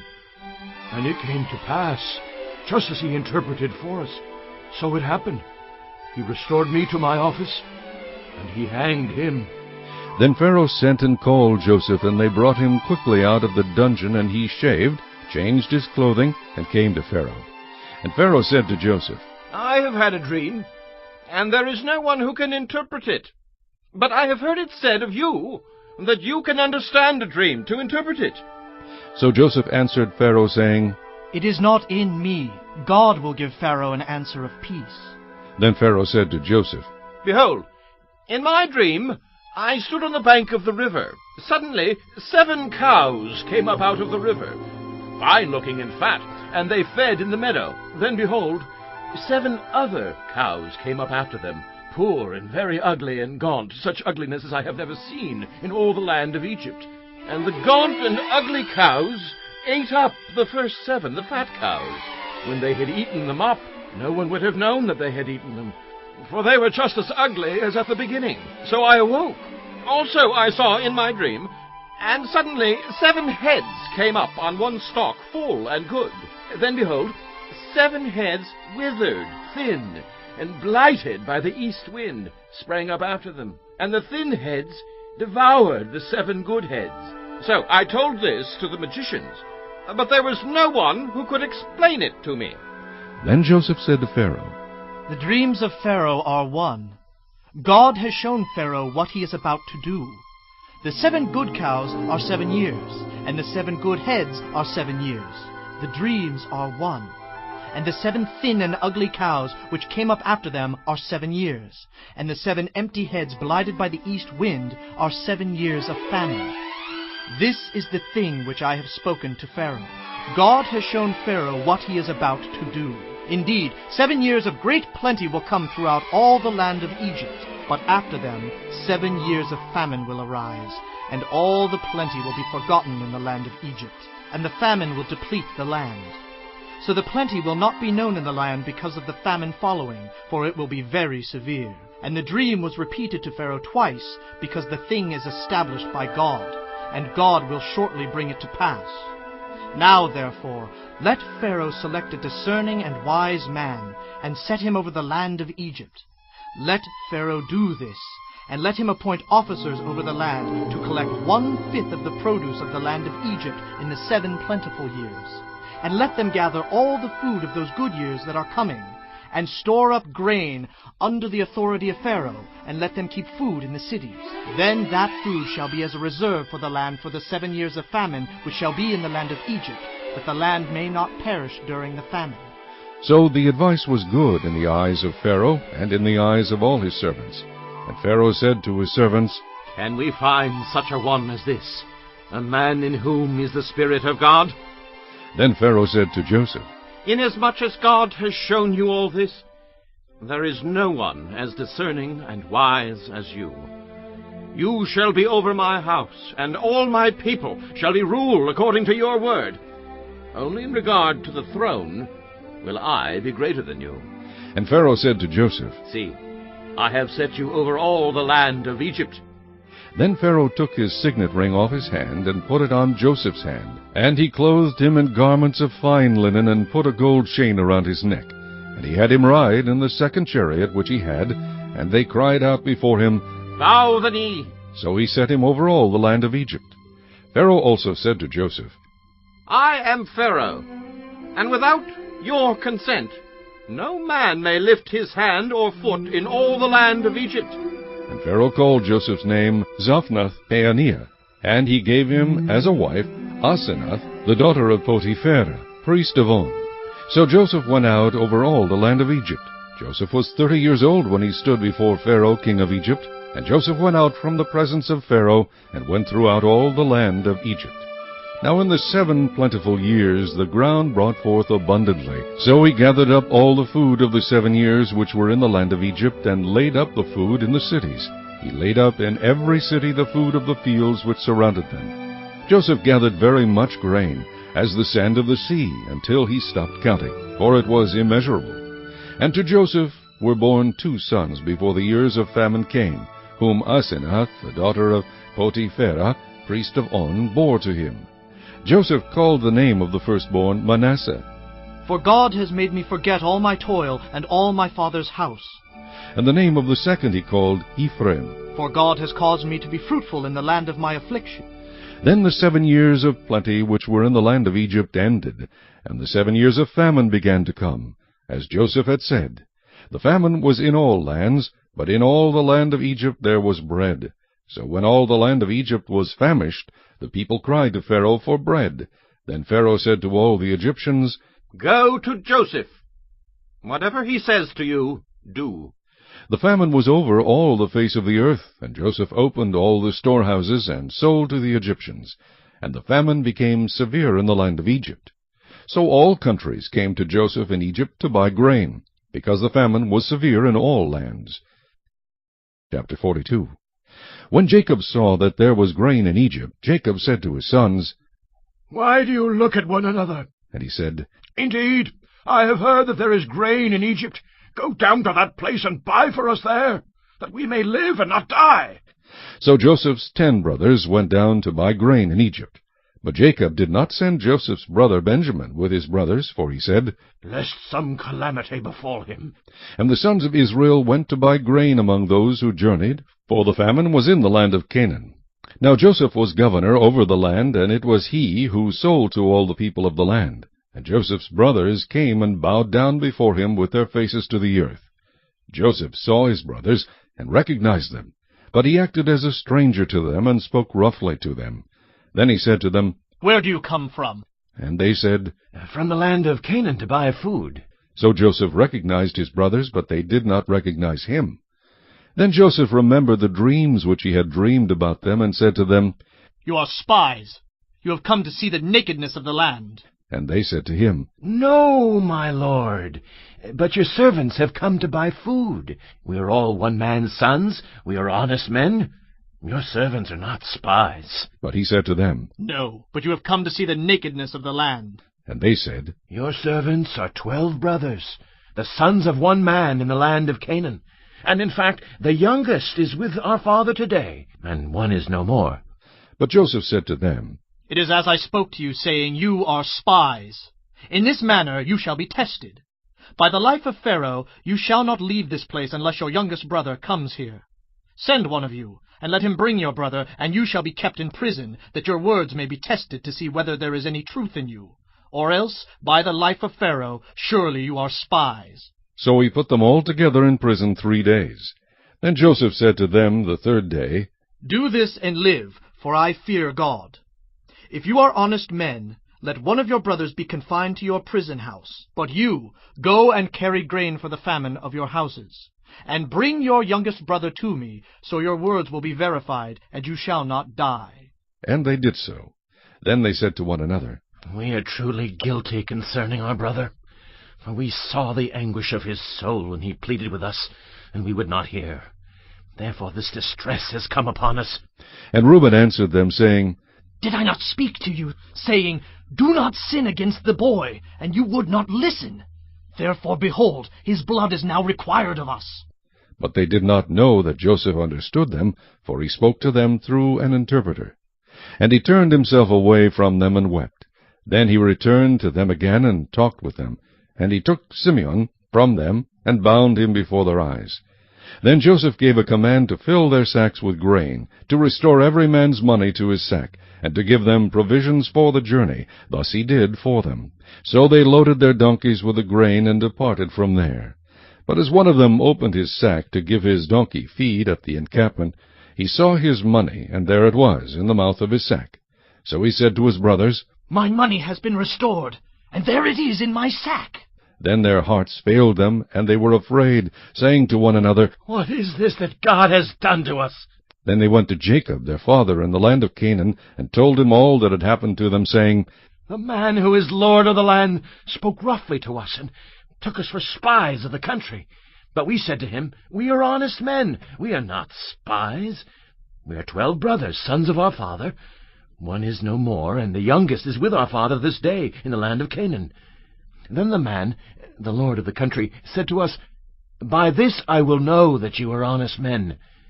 Leave one of your brothers here with me, take food for the famine of your households, and be gone. And bring your youngest brother to me, so I shall know that you are not spies, but that you are honest men. I will grant your brother to you, and you may trade in the land." Then it happened as they emptied their sacks, that surprisingly each man's bundle of money was in his sack. And when they and their father saw the bundles of money, they were afraid. And Jacob their father said to them, "You have bereaved me. Joseph is no more, Simeon is no more, and you want to take Benjamin. All these things are against me." Then Reuben spoke to his father, saying, "Kill my 2 sons if I do not bring him back to you. Put him in my hands, and I will bring him back to you." But he said, "My son shall not go down with you, for his brother is dead, and he is left alone. If any calamity should befall him along the way in which you go, then you would bring down my gray hair with sorrow to the grave." Chapter 43. Now the famine was severe in the land, and it came to pass, when they had eaten up the grain which they had brought from Egypt, that their father said to them, "Go back, buy us a little food." But Judah spoke to him, saying, "The man solemnly warned us, saying, You shall not see my face unless your brother is with you. If you send our brother with us, we will go down and buy you food. But if you will not send him, we will not go down. For the man said to us, You shall not see my face unless your brother is with you. And Israel said, Why did you deal so wrongfully with me as to tell the man whether you had still another brother? But they said, The man asked us pointedly about ourselves and our families, saying, Is your father still alive? Have you another brother? And we told him according to these words. Could we possibly have known that he would say, Bring your brother down? Then Judah said to Israel his father, Send the lad with me, and we will arise and go, that we may live and not die, both we and you, and also our little ones. I myself will be surety for him. From my hand you shall require him. If I do not bring him back to you and set him before you, then let me bear the blame forever. For if we had not lingered, surely by now he would have returned this second time. And their father Israel said to them, If it must be so, then do this. Take some of the best fruits of the land in your vessels, and carry down a present for the man, a little balm and a little honey, spices and myrrh, pistachio nuts and almonds. Take double money in your hand, and take back in your hand the money that was returned in the mouth of your sacks. Perhaps it was an oversight. Take a brother also, and arise. Go back to the man, and may God Almighty give you mercy before the man, that he may release your other brother and Benjamin. If I am bereaved, I am bereaved. So the men took that present and Benjamin, and they took double money in their hand, and arose and went down to Egypt, and they stood before Joseph. When Joseph saw Benjamin with them, he said to the steward of his house, Take these men to my home, and slaughter an animal, and make ready, for these men will dine with me at noon. Then the man did as Joseph ordered, and the man brought the men into Joseph's house. Now the men were afraid, because they were brought into Joseph's house, and they said, It is because of the money which was returned in our sacks the first time that we are brought in, so that he may make a case against us and seize us, to take us as slaves with our donkeys. When they drew near to the steward of Joseph's house, they talked with him at the door of the house, and said, Oh, sir, we indeed came down the first time to buy food. But it happened, when we came to the encampment, that we opened our sacks, and there each man's money was in the mouth of his sack, our money in full weight. So we have brought it back in our hand, and we have brought down other money in our hands to buy food. We do not know who put our money in our sacks. But he said, Peace be with you. Do not be afraid. Your God and the God of your father has given you treasure in your sacks. I had your money. Then he brought Simeon out to them. So the man brought the men into Joseph's house, and gave them water, and they washed their feet, and he gave their donkeys feed. Then they made the present ready for Joseph's coming at noon, for they heard that they would eat bread there. And when Joseph came home, they brought him the present which was in their hand into the house, and bowed down before him to the earth. Then he asked them about their well-being, and said, Is your father well, the old man of whom you spoke? Is he still alive? And they answered, Your servant, our father, is in good health. He's still alive. And they bowed their heads down and prostrated themselves. Then he lifted his eyes and saw his brother Benjamin, his mother's son, and said, Is this your younger brother of whom you spoke to me? And he said, God be gracious to you, my son. Now his heart yearned for his brother, so Joseph made haste and sought somewhere to weep. And he went into his chamber and wept there. Then he washed his face and came out, and he restrained himself and said, Serve the bread. So they set him a place by himself, and them by themselves, and the Egyptians who ate with him by themselves, because the Egyptians could not eat food with the Hebrews, for that is an abomination to the Egyptians. And they sat before him, the firstborn according to his birthright, and the youngest according to his youth. And the men looked in astonishment at one another. Then he took servings to them from before him, but Benjamin's serving was 5 times as much as any of theirs. So they drank and were merry with him. Chapter 44. And he commanded the steward of his house, saying, Fill the men's sacks with food as much as they can carry, and put each man's money in the mouth of his sack. Also put my cup, the silver cup, in the mouth of the sack of the youngest, and his grain money. So he did according to the word that Joseph had spoken. As soon as the morning dawned, the men were sent away, they and their donkeys. When they had gone out of the city and were not yet far off, Joseph said to his steward, Get up, follow the men, and when you overtake them, say to them, Why have you repaid evil for good? Is not this the one from which my lord drinks, and with which he indeed practices divination? You have done evil in so doing. So he overtook them, and he spoke to them these same words. And they said to him, Why does the Lord say these words? Far be it from us that your servants should do such a thing. Look, we brought back to you from the land of Canaan the money which we found in the mouth of our sacks. How then could we steal silver or gold from your Lord's house? With whomever of your servants it is found, let him die, and we also will be my Lord's slaves. And he said, Now also let it be according to your words. He with whom it is found shall be my slave, and you shall be blameless. Then each man speedily let down his sack to the ground, and each opened his sack. So he searched. He began with the oldest, and left off with the youngest, and the cup was found in Benjamin's sack. Then they tore their clothes, and each man loaded his donkey, and returned to the city. So Judah and his brothers came to Joseph's house, and he was still there, and they fell before him on the ground. And Joseph said to them, What deed is this you have done? Did you not know that such a man as I can certainly practice divination? Then Judah said, What shall we say to my Lord? What shall we speak? Or how shall we clear ourselves? God has found out the iniquity of your servants. Here we are, my Lord's slaves, both we and he also with whom the cup was found. But he said, Far be it from me that I should do so. The man in whose hand the cup was found, he shall be my slave. And as for you, go up in peace to your father. Then Judah came near to him and said, O my Lord, please let your servant speak a word in my Lord's hearing, and do not let your anger burn against your servant, for you are even like Pharaoh. My Lord asked his servant, saying, Have you a father or a brother? And we said to my Lord, We have a father, an old man, and a child of his old age, who is young. His brother is dead, and he alone is left of his mother's children, and his father loves him. Then you said to your servants, Bring him down to me, that I may set my eyes on him. And we said to my Lord, The lad cannot leave his father, for if he should leave his father would die. But you said to your servants, Unless your youngest brother comes down with you, you shall see my face no more. So it was, when we went up to your servant my father, that we told him the words of my Lord. And our father said, Go back and buy us a little food. But we said, We cannot go down. If our youngest brother is with us, then we will go down, for we may not see the man's face unless our youngest brother is with us. Then your servant my father said to us, You know that my wife bore me 2 sons. And the one went out from me, and I said, Surely he is torn to pieces, and I have not seen him since. But if you take this one also from me, and calamity befalls him, you shall bring down my gray hair with sorrow to the grave.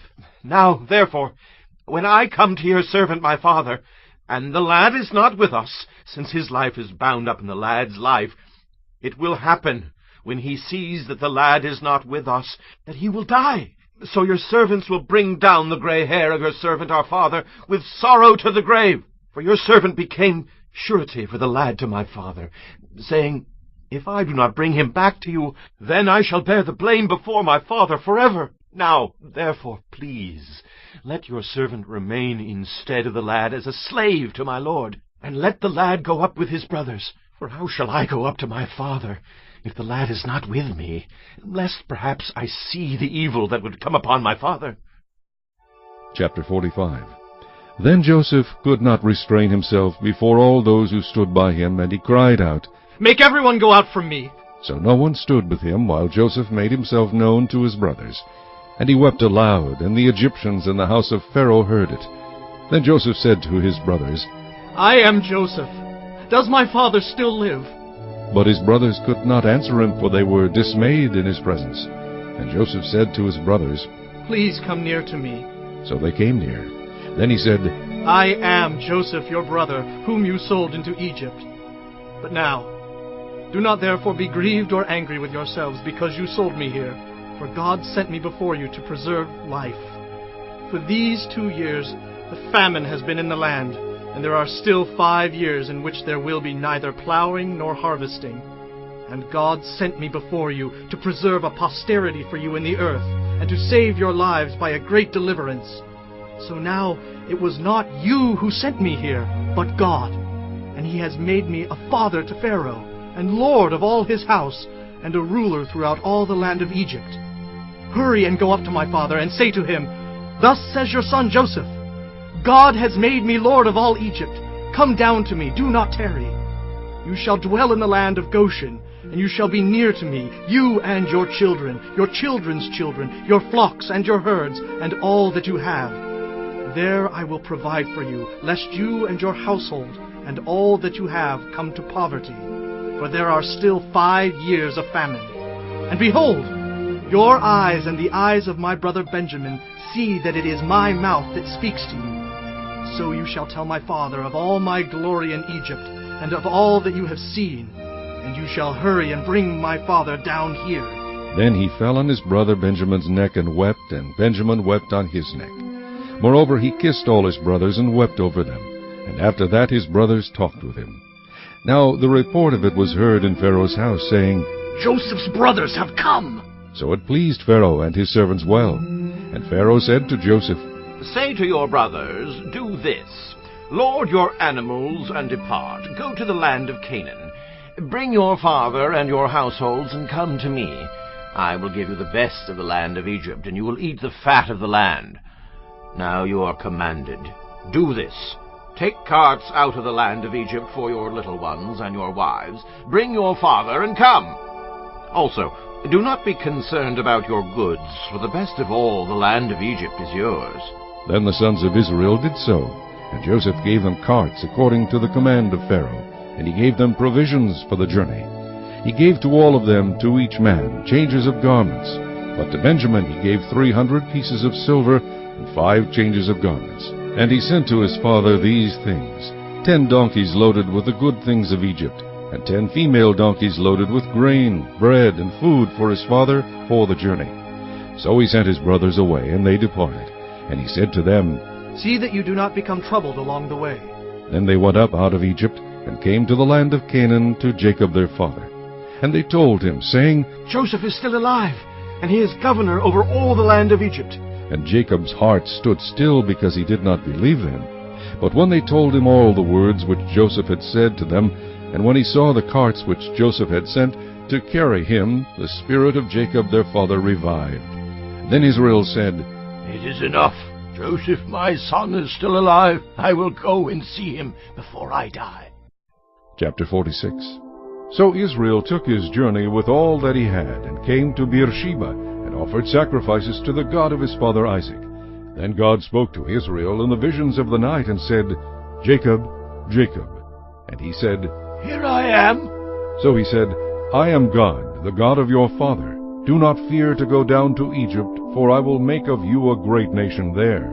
I will go down with you to Egypt, and I will also surely bring you up again, and Joseph will put his hand on your eyes. Then Jacob arose from Beersheba, and the sons of Israel carried their father Jacob, their little ones, and their wives in the carts which Pharaoh had sent to carry him. So they took their livestock and their goods, which they had acquired in the land of Canaan, and went to Egypt, Jacob and all his descendants with him, his sons and his sons' sons, his daughters and his sons' daughters, and all his descendants he brought with him to Egypt. Now these were the names of the children of Israel, Jacob and his sons, who went to Egypt. Reuben was Jacob's firstborn. The sons of Reuben were Hanoch, Palu, Hezron, and Carmi. The sons of Simeon were Jemuel, Jamin, Ohad, Jachin, Zohar, and Shuul, the son of a Canaanite woman. The sons of Levi were Gershon, Kohath, and Merari. The sons of Judah were Onan, Shelah, Perez, and Zerah.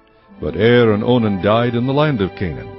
The sons of Perez were Hezron and Hamul.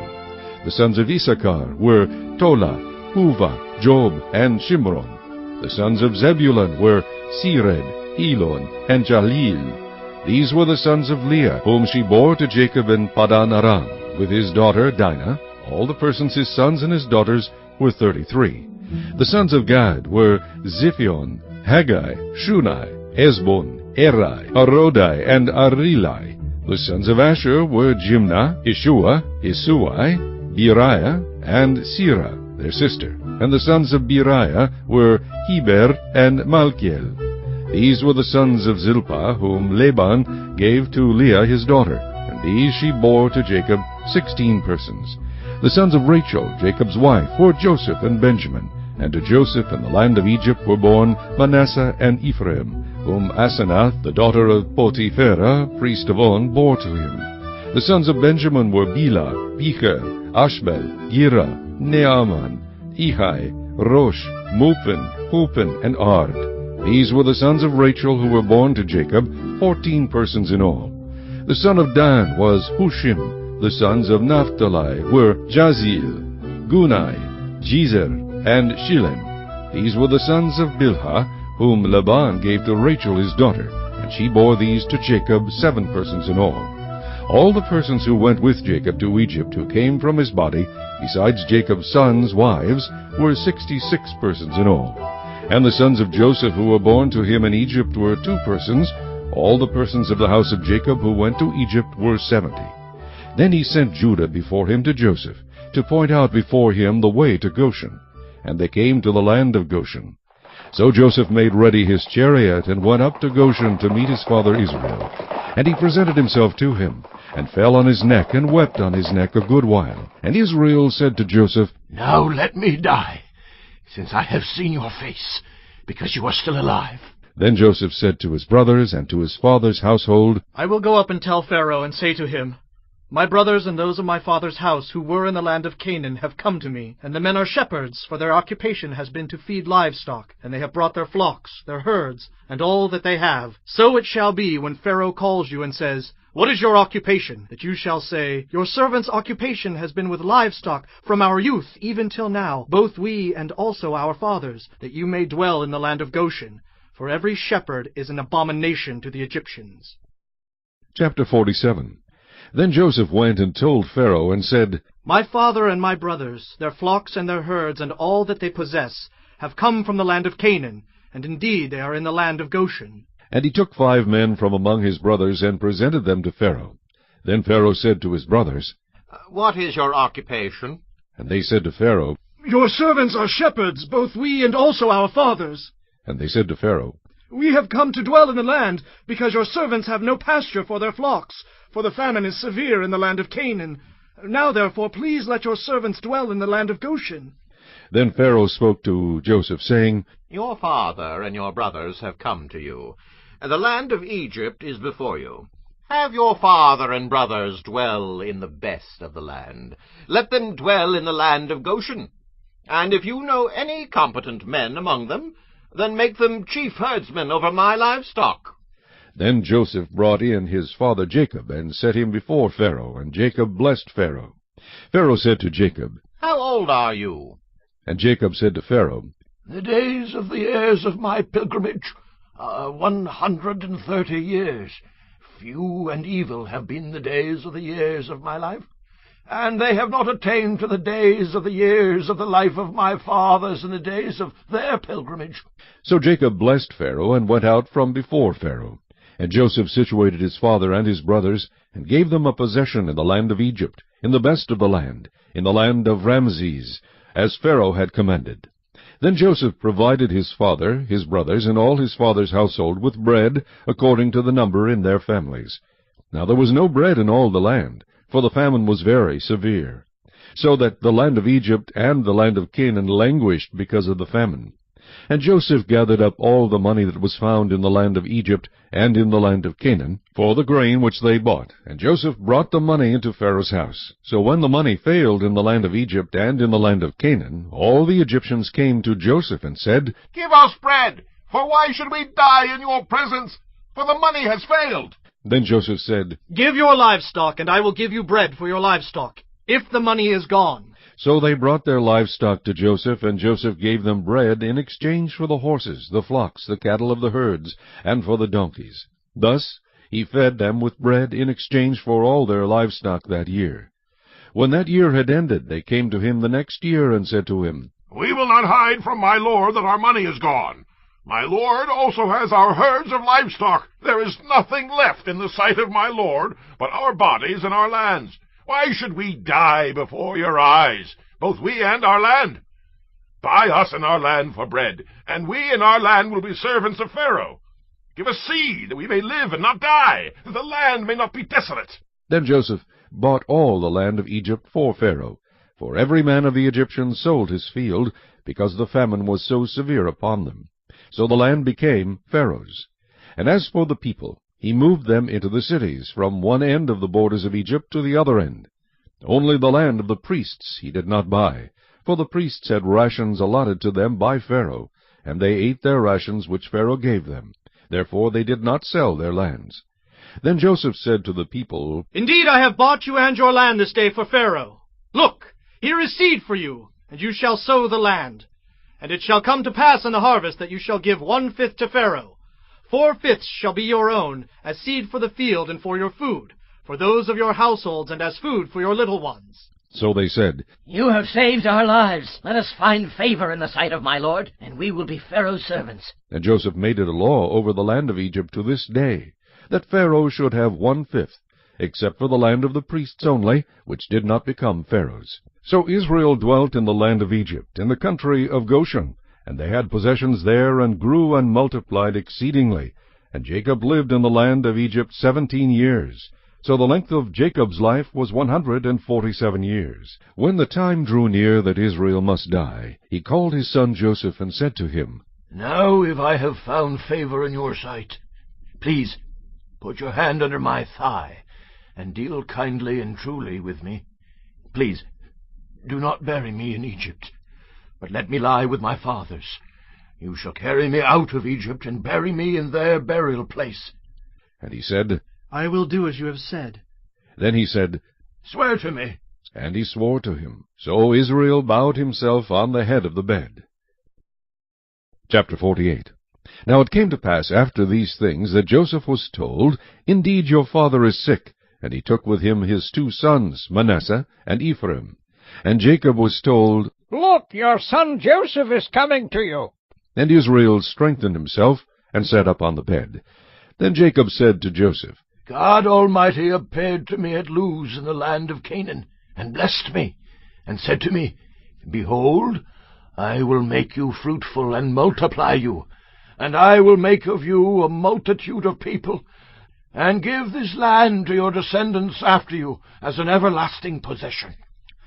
And now your 2 sons, Ephraim and Manasseh, who were born to you in the land of Egypt before I came to you in Egypt, are mine.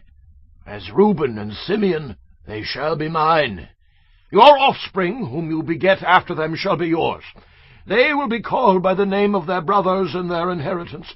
But as for me, when I came from Paddan, Rachel died beside me in the land of Canaan on the way, when there was but a little distance to go to Ephrath, and I buried her there on the way to Ephrath, that is, Bethlehem. Then Israel saw Joseph's sons, and said, Who are these? And Joseph said to his father, They are my sons, whom God has given me in this place. And he said, Please bring them to me, and I will bless them. Now the eyes of Israel were dim with age, so that he could not see. Then Joseph brought them near him, and he kissed them and embraced them. And Israel said to Joseph, I had not thought to see your face, but in fact God has also shown me your offspring. So Joseph brought them from beside his knees, and he bowed down with his face to the earth. And Joseph took them both, Ephraim with his right hand toward Israel's left hand, and Manasseh with his left hand toward Israel's right hand, and brought them near him. Then Israel stretched out his right hand, and laid it on Ephraim's head, who was the younger, and his left hand on Manasseh's head, guiding his hands knowingly, for Manasseh was the firstborn. And he blessed Joseph, and said, God, before whom my fathers Abraham and Isaac walked, the God who has fed me all my life long to this day, the angel who has redeemed me from all evil, bless the lads. Let my name be named upon them, and the name of my fathers Abraham and Isaac, and let them grow into a multitude in the midst of the earth. Now when Joseph saw that his father laid his right hand on the head of Ephraim, it displeased him. So he took hold of his father's hand to remove it from Ephraim's head to Manasseh's head. And Joseph said to his father, Not so, my father, for this one is the firstborn. Put your right hand on his head. But his father refused, and said, I know, my son, I know. He also shall become a people, and he also shall be great. But truly his younger brother shall be greater than he, and his descendants shall become a multitude of nations.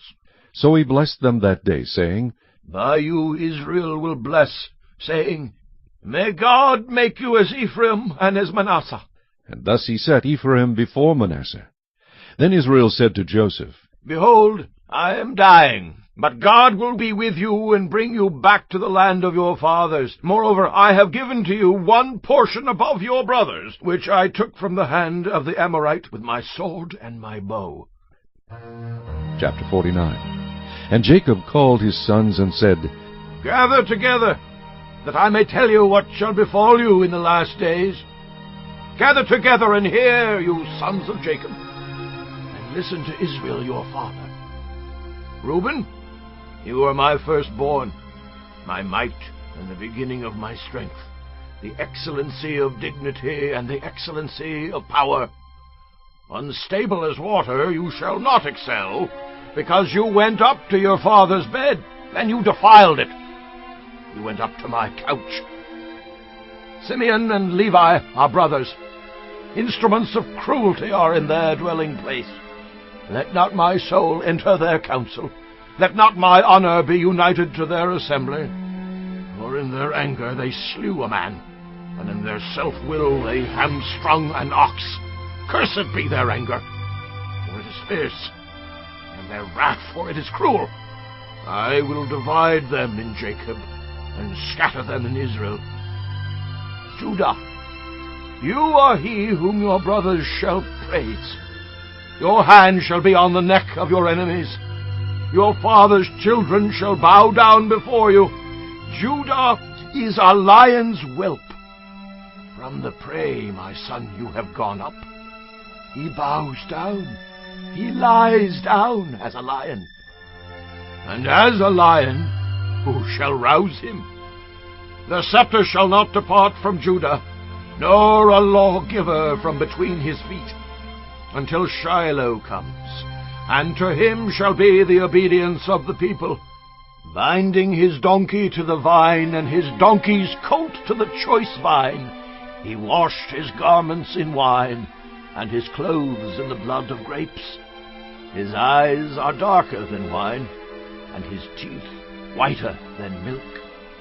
Zebulun shall dwell by the haven of the sea. He shall become a haven for ships, and his border shall adjoin Sidon. Issachar is a strong donkey, lying down between two burdens. He saw that rest was good, and that the land was pleasant. He bowed his shoulder to bear a burden, and became a band of slaves. Dan shall judge his people as one of the tribes of Israel. Dan shall be a serpent by the way, a viper by the path, that bites the horse's heels, so that its rider shall fall backward. I have waited for your salvation, O Lord. Gad, a troop shall tramp upon him, but he shall triumph at last. Bread from Asher shall be rich, and he shall yield royal dainties. Naphtali is a deer let loose. He uses beautiful words. Joseph is a fruitful bough by a well. His branches run over the wall. The archers have bitterly grieved him, shot at him and hated him, but his bow remained in strength, and the arms of his hands were made strong by the hands of the mighty God of Jacob. From there is the shepherd, the stone of Israel, by the God of your father who will help you, and by the Almighty who will bless you, with blessings of heaven above, blessings of the deep that lies beneath, blessings of the breasts and of the womb. The blessings of your father have excelled the blessings of my ancestors, up to the utmost bound of the everlasting hills. They shall be on the head of Joseph, and on the crown of the head of him who was separate from his brothers. Benjamin is a ravenous wolf. In the morning he shall devour the prey, and at night he shall divide the spoil. All these are the 12 tribes of Israel, and this is what their father spoke to them. And he blessed them. He blessed each one according to his own blessing. Then he charged them and said to them, I am to be gathered to my people. Bury me with my fathers in the cave that is in the field of Ephron the Hittite, in the cave that is in the field of Machpelah, which is before Mamre, in the land of Canaan, which Abraham bought with the field of Ephron the Hittite as a possession for a burial place. There they buried Abraham and Sarah his wife. There they buried Isaac and Rebekah his wife. And there I buried Leah. The field and the cave that is there were purchased from the sons of Heth. And when Jacob had finished commanding his sons, he drew his feet up into the bed and breathed his last, and was gathered to his people. Chapter 50. Then Joseph fell on his father's face, and wept over him, and kissed him. And Joseph commanded his servants, the physicians, to embalm his father. So the physicians embalmed Israel. 40 days were required for him, for such are the days required for those who are embalmed. And the Egyptians mourned for him 70 days.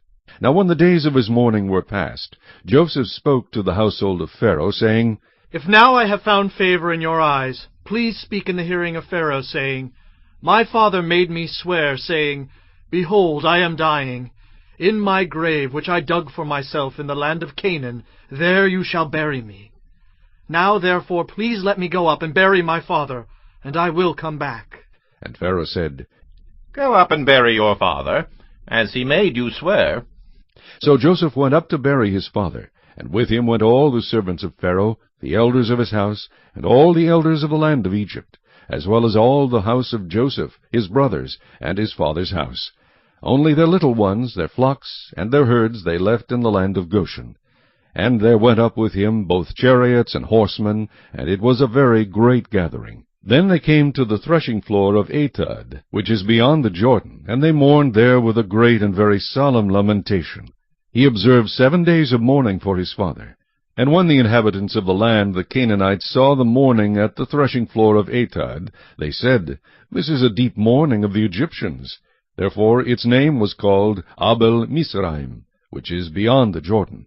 So his sons did for him just as he had commanded them.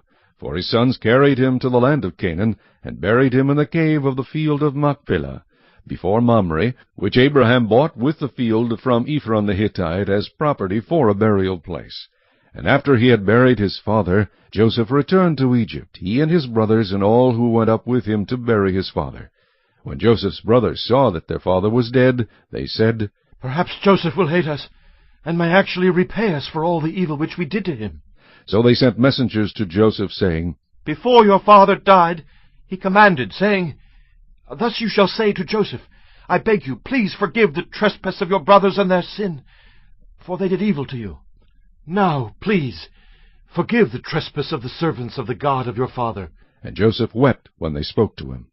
Then his brothers also went and fell down before his face, and they said, Behold, we are your servants. Joseph said to them, Do not be afraid, for am I in the place of God? But as for you, you meant evil against me, but God meant it for good, in order to bring it about as it is this day, to save many people alive.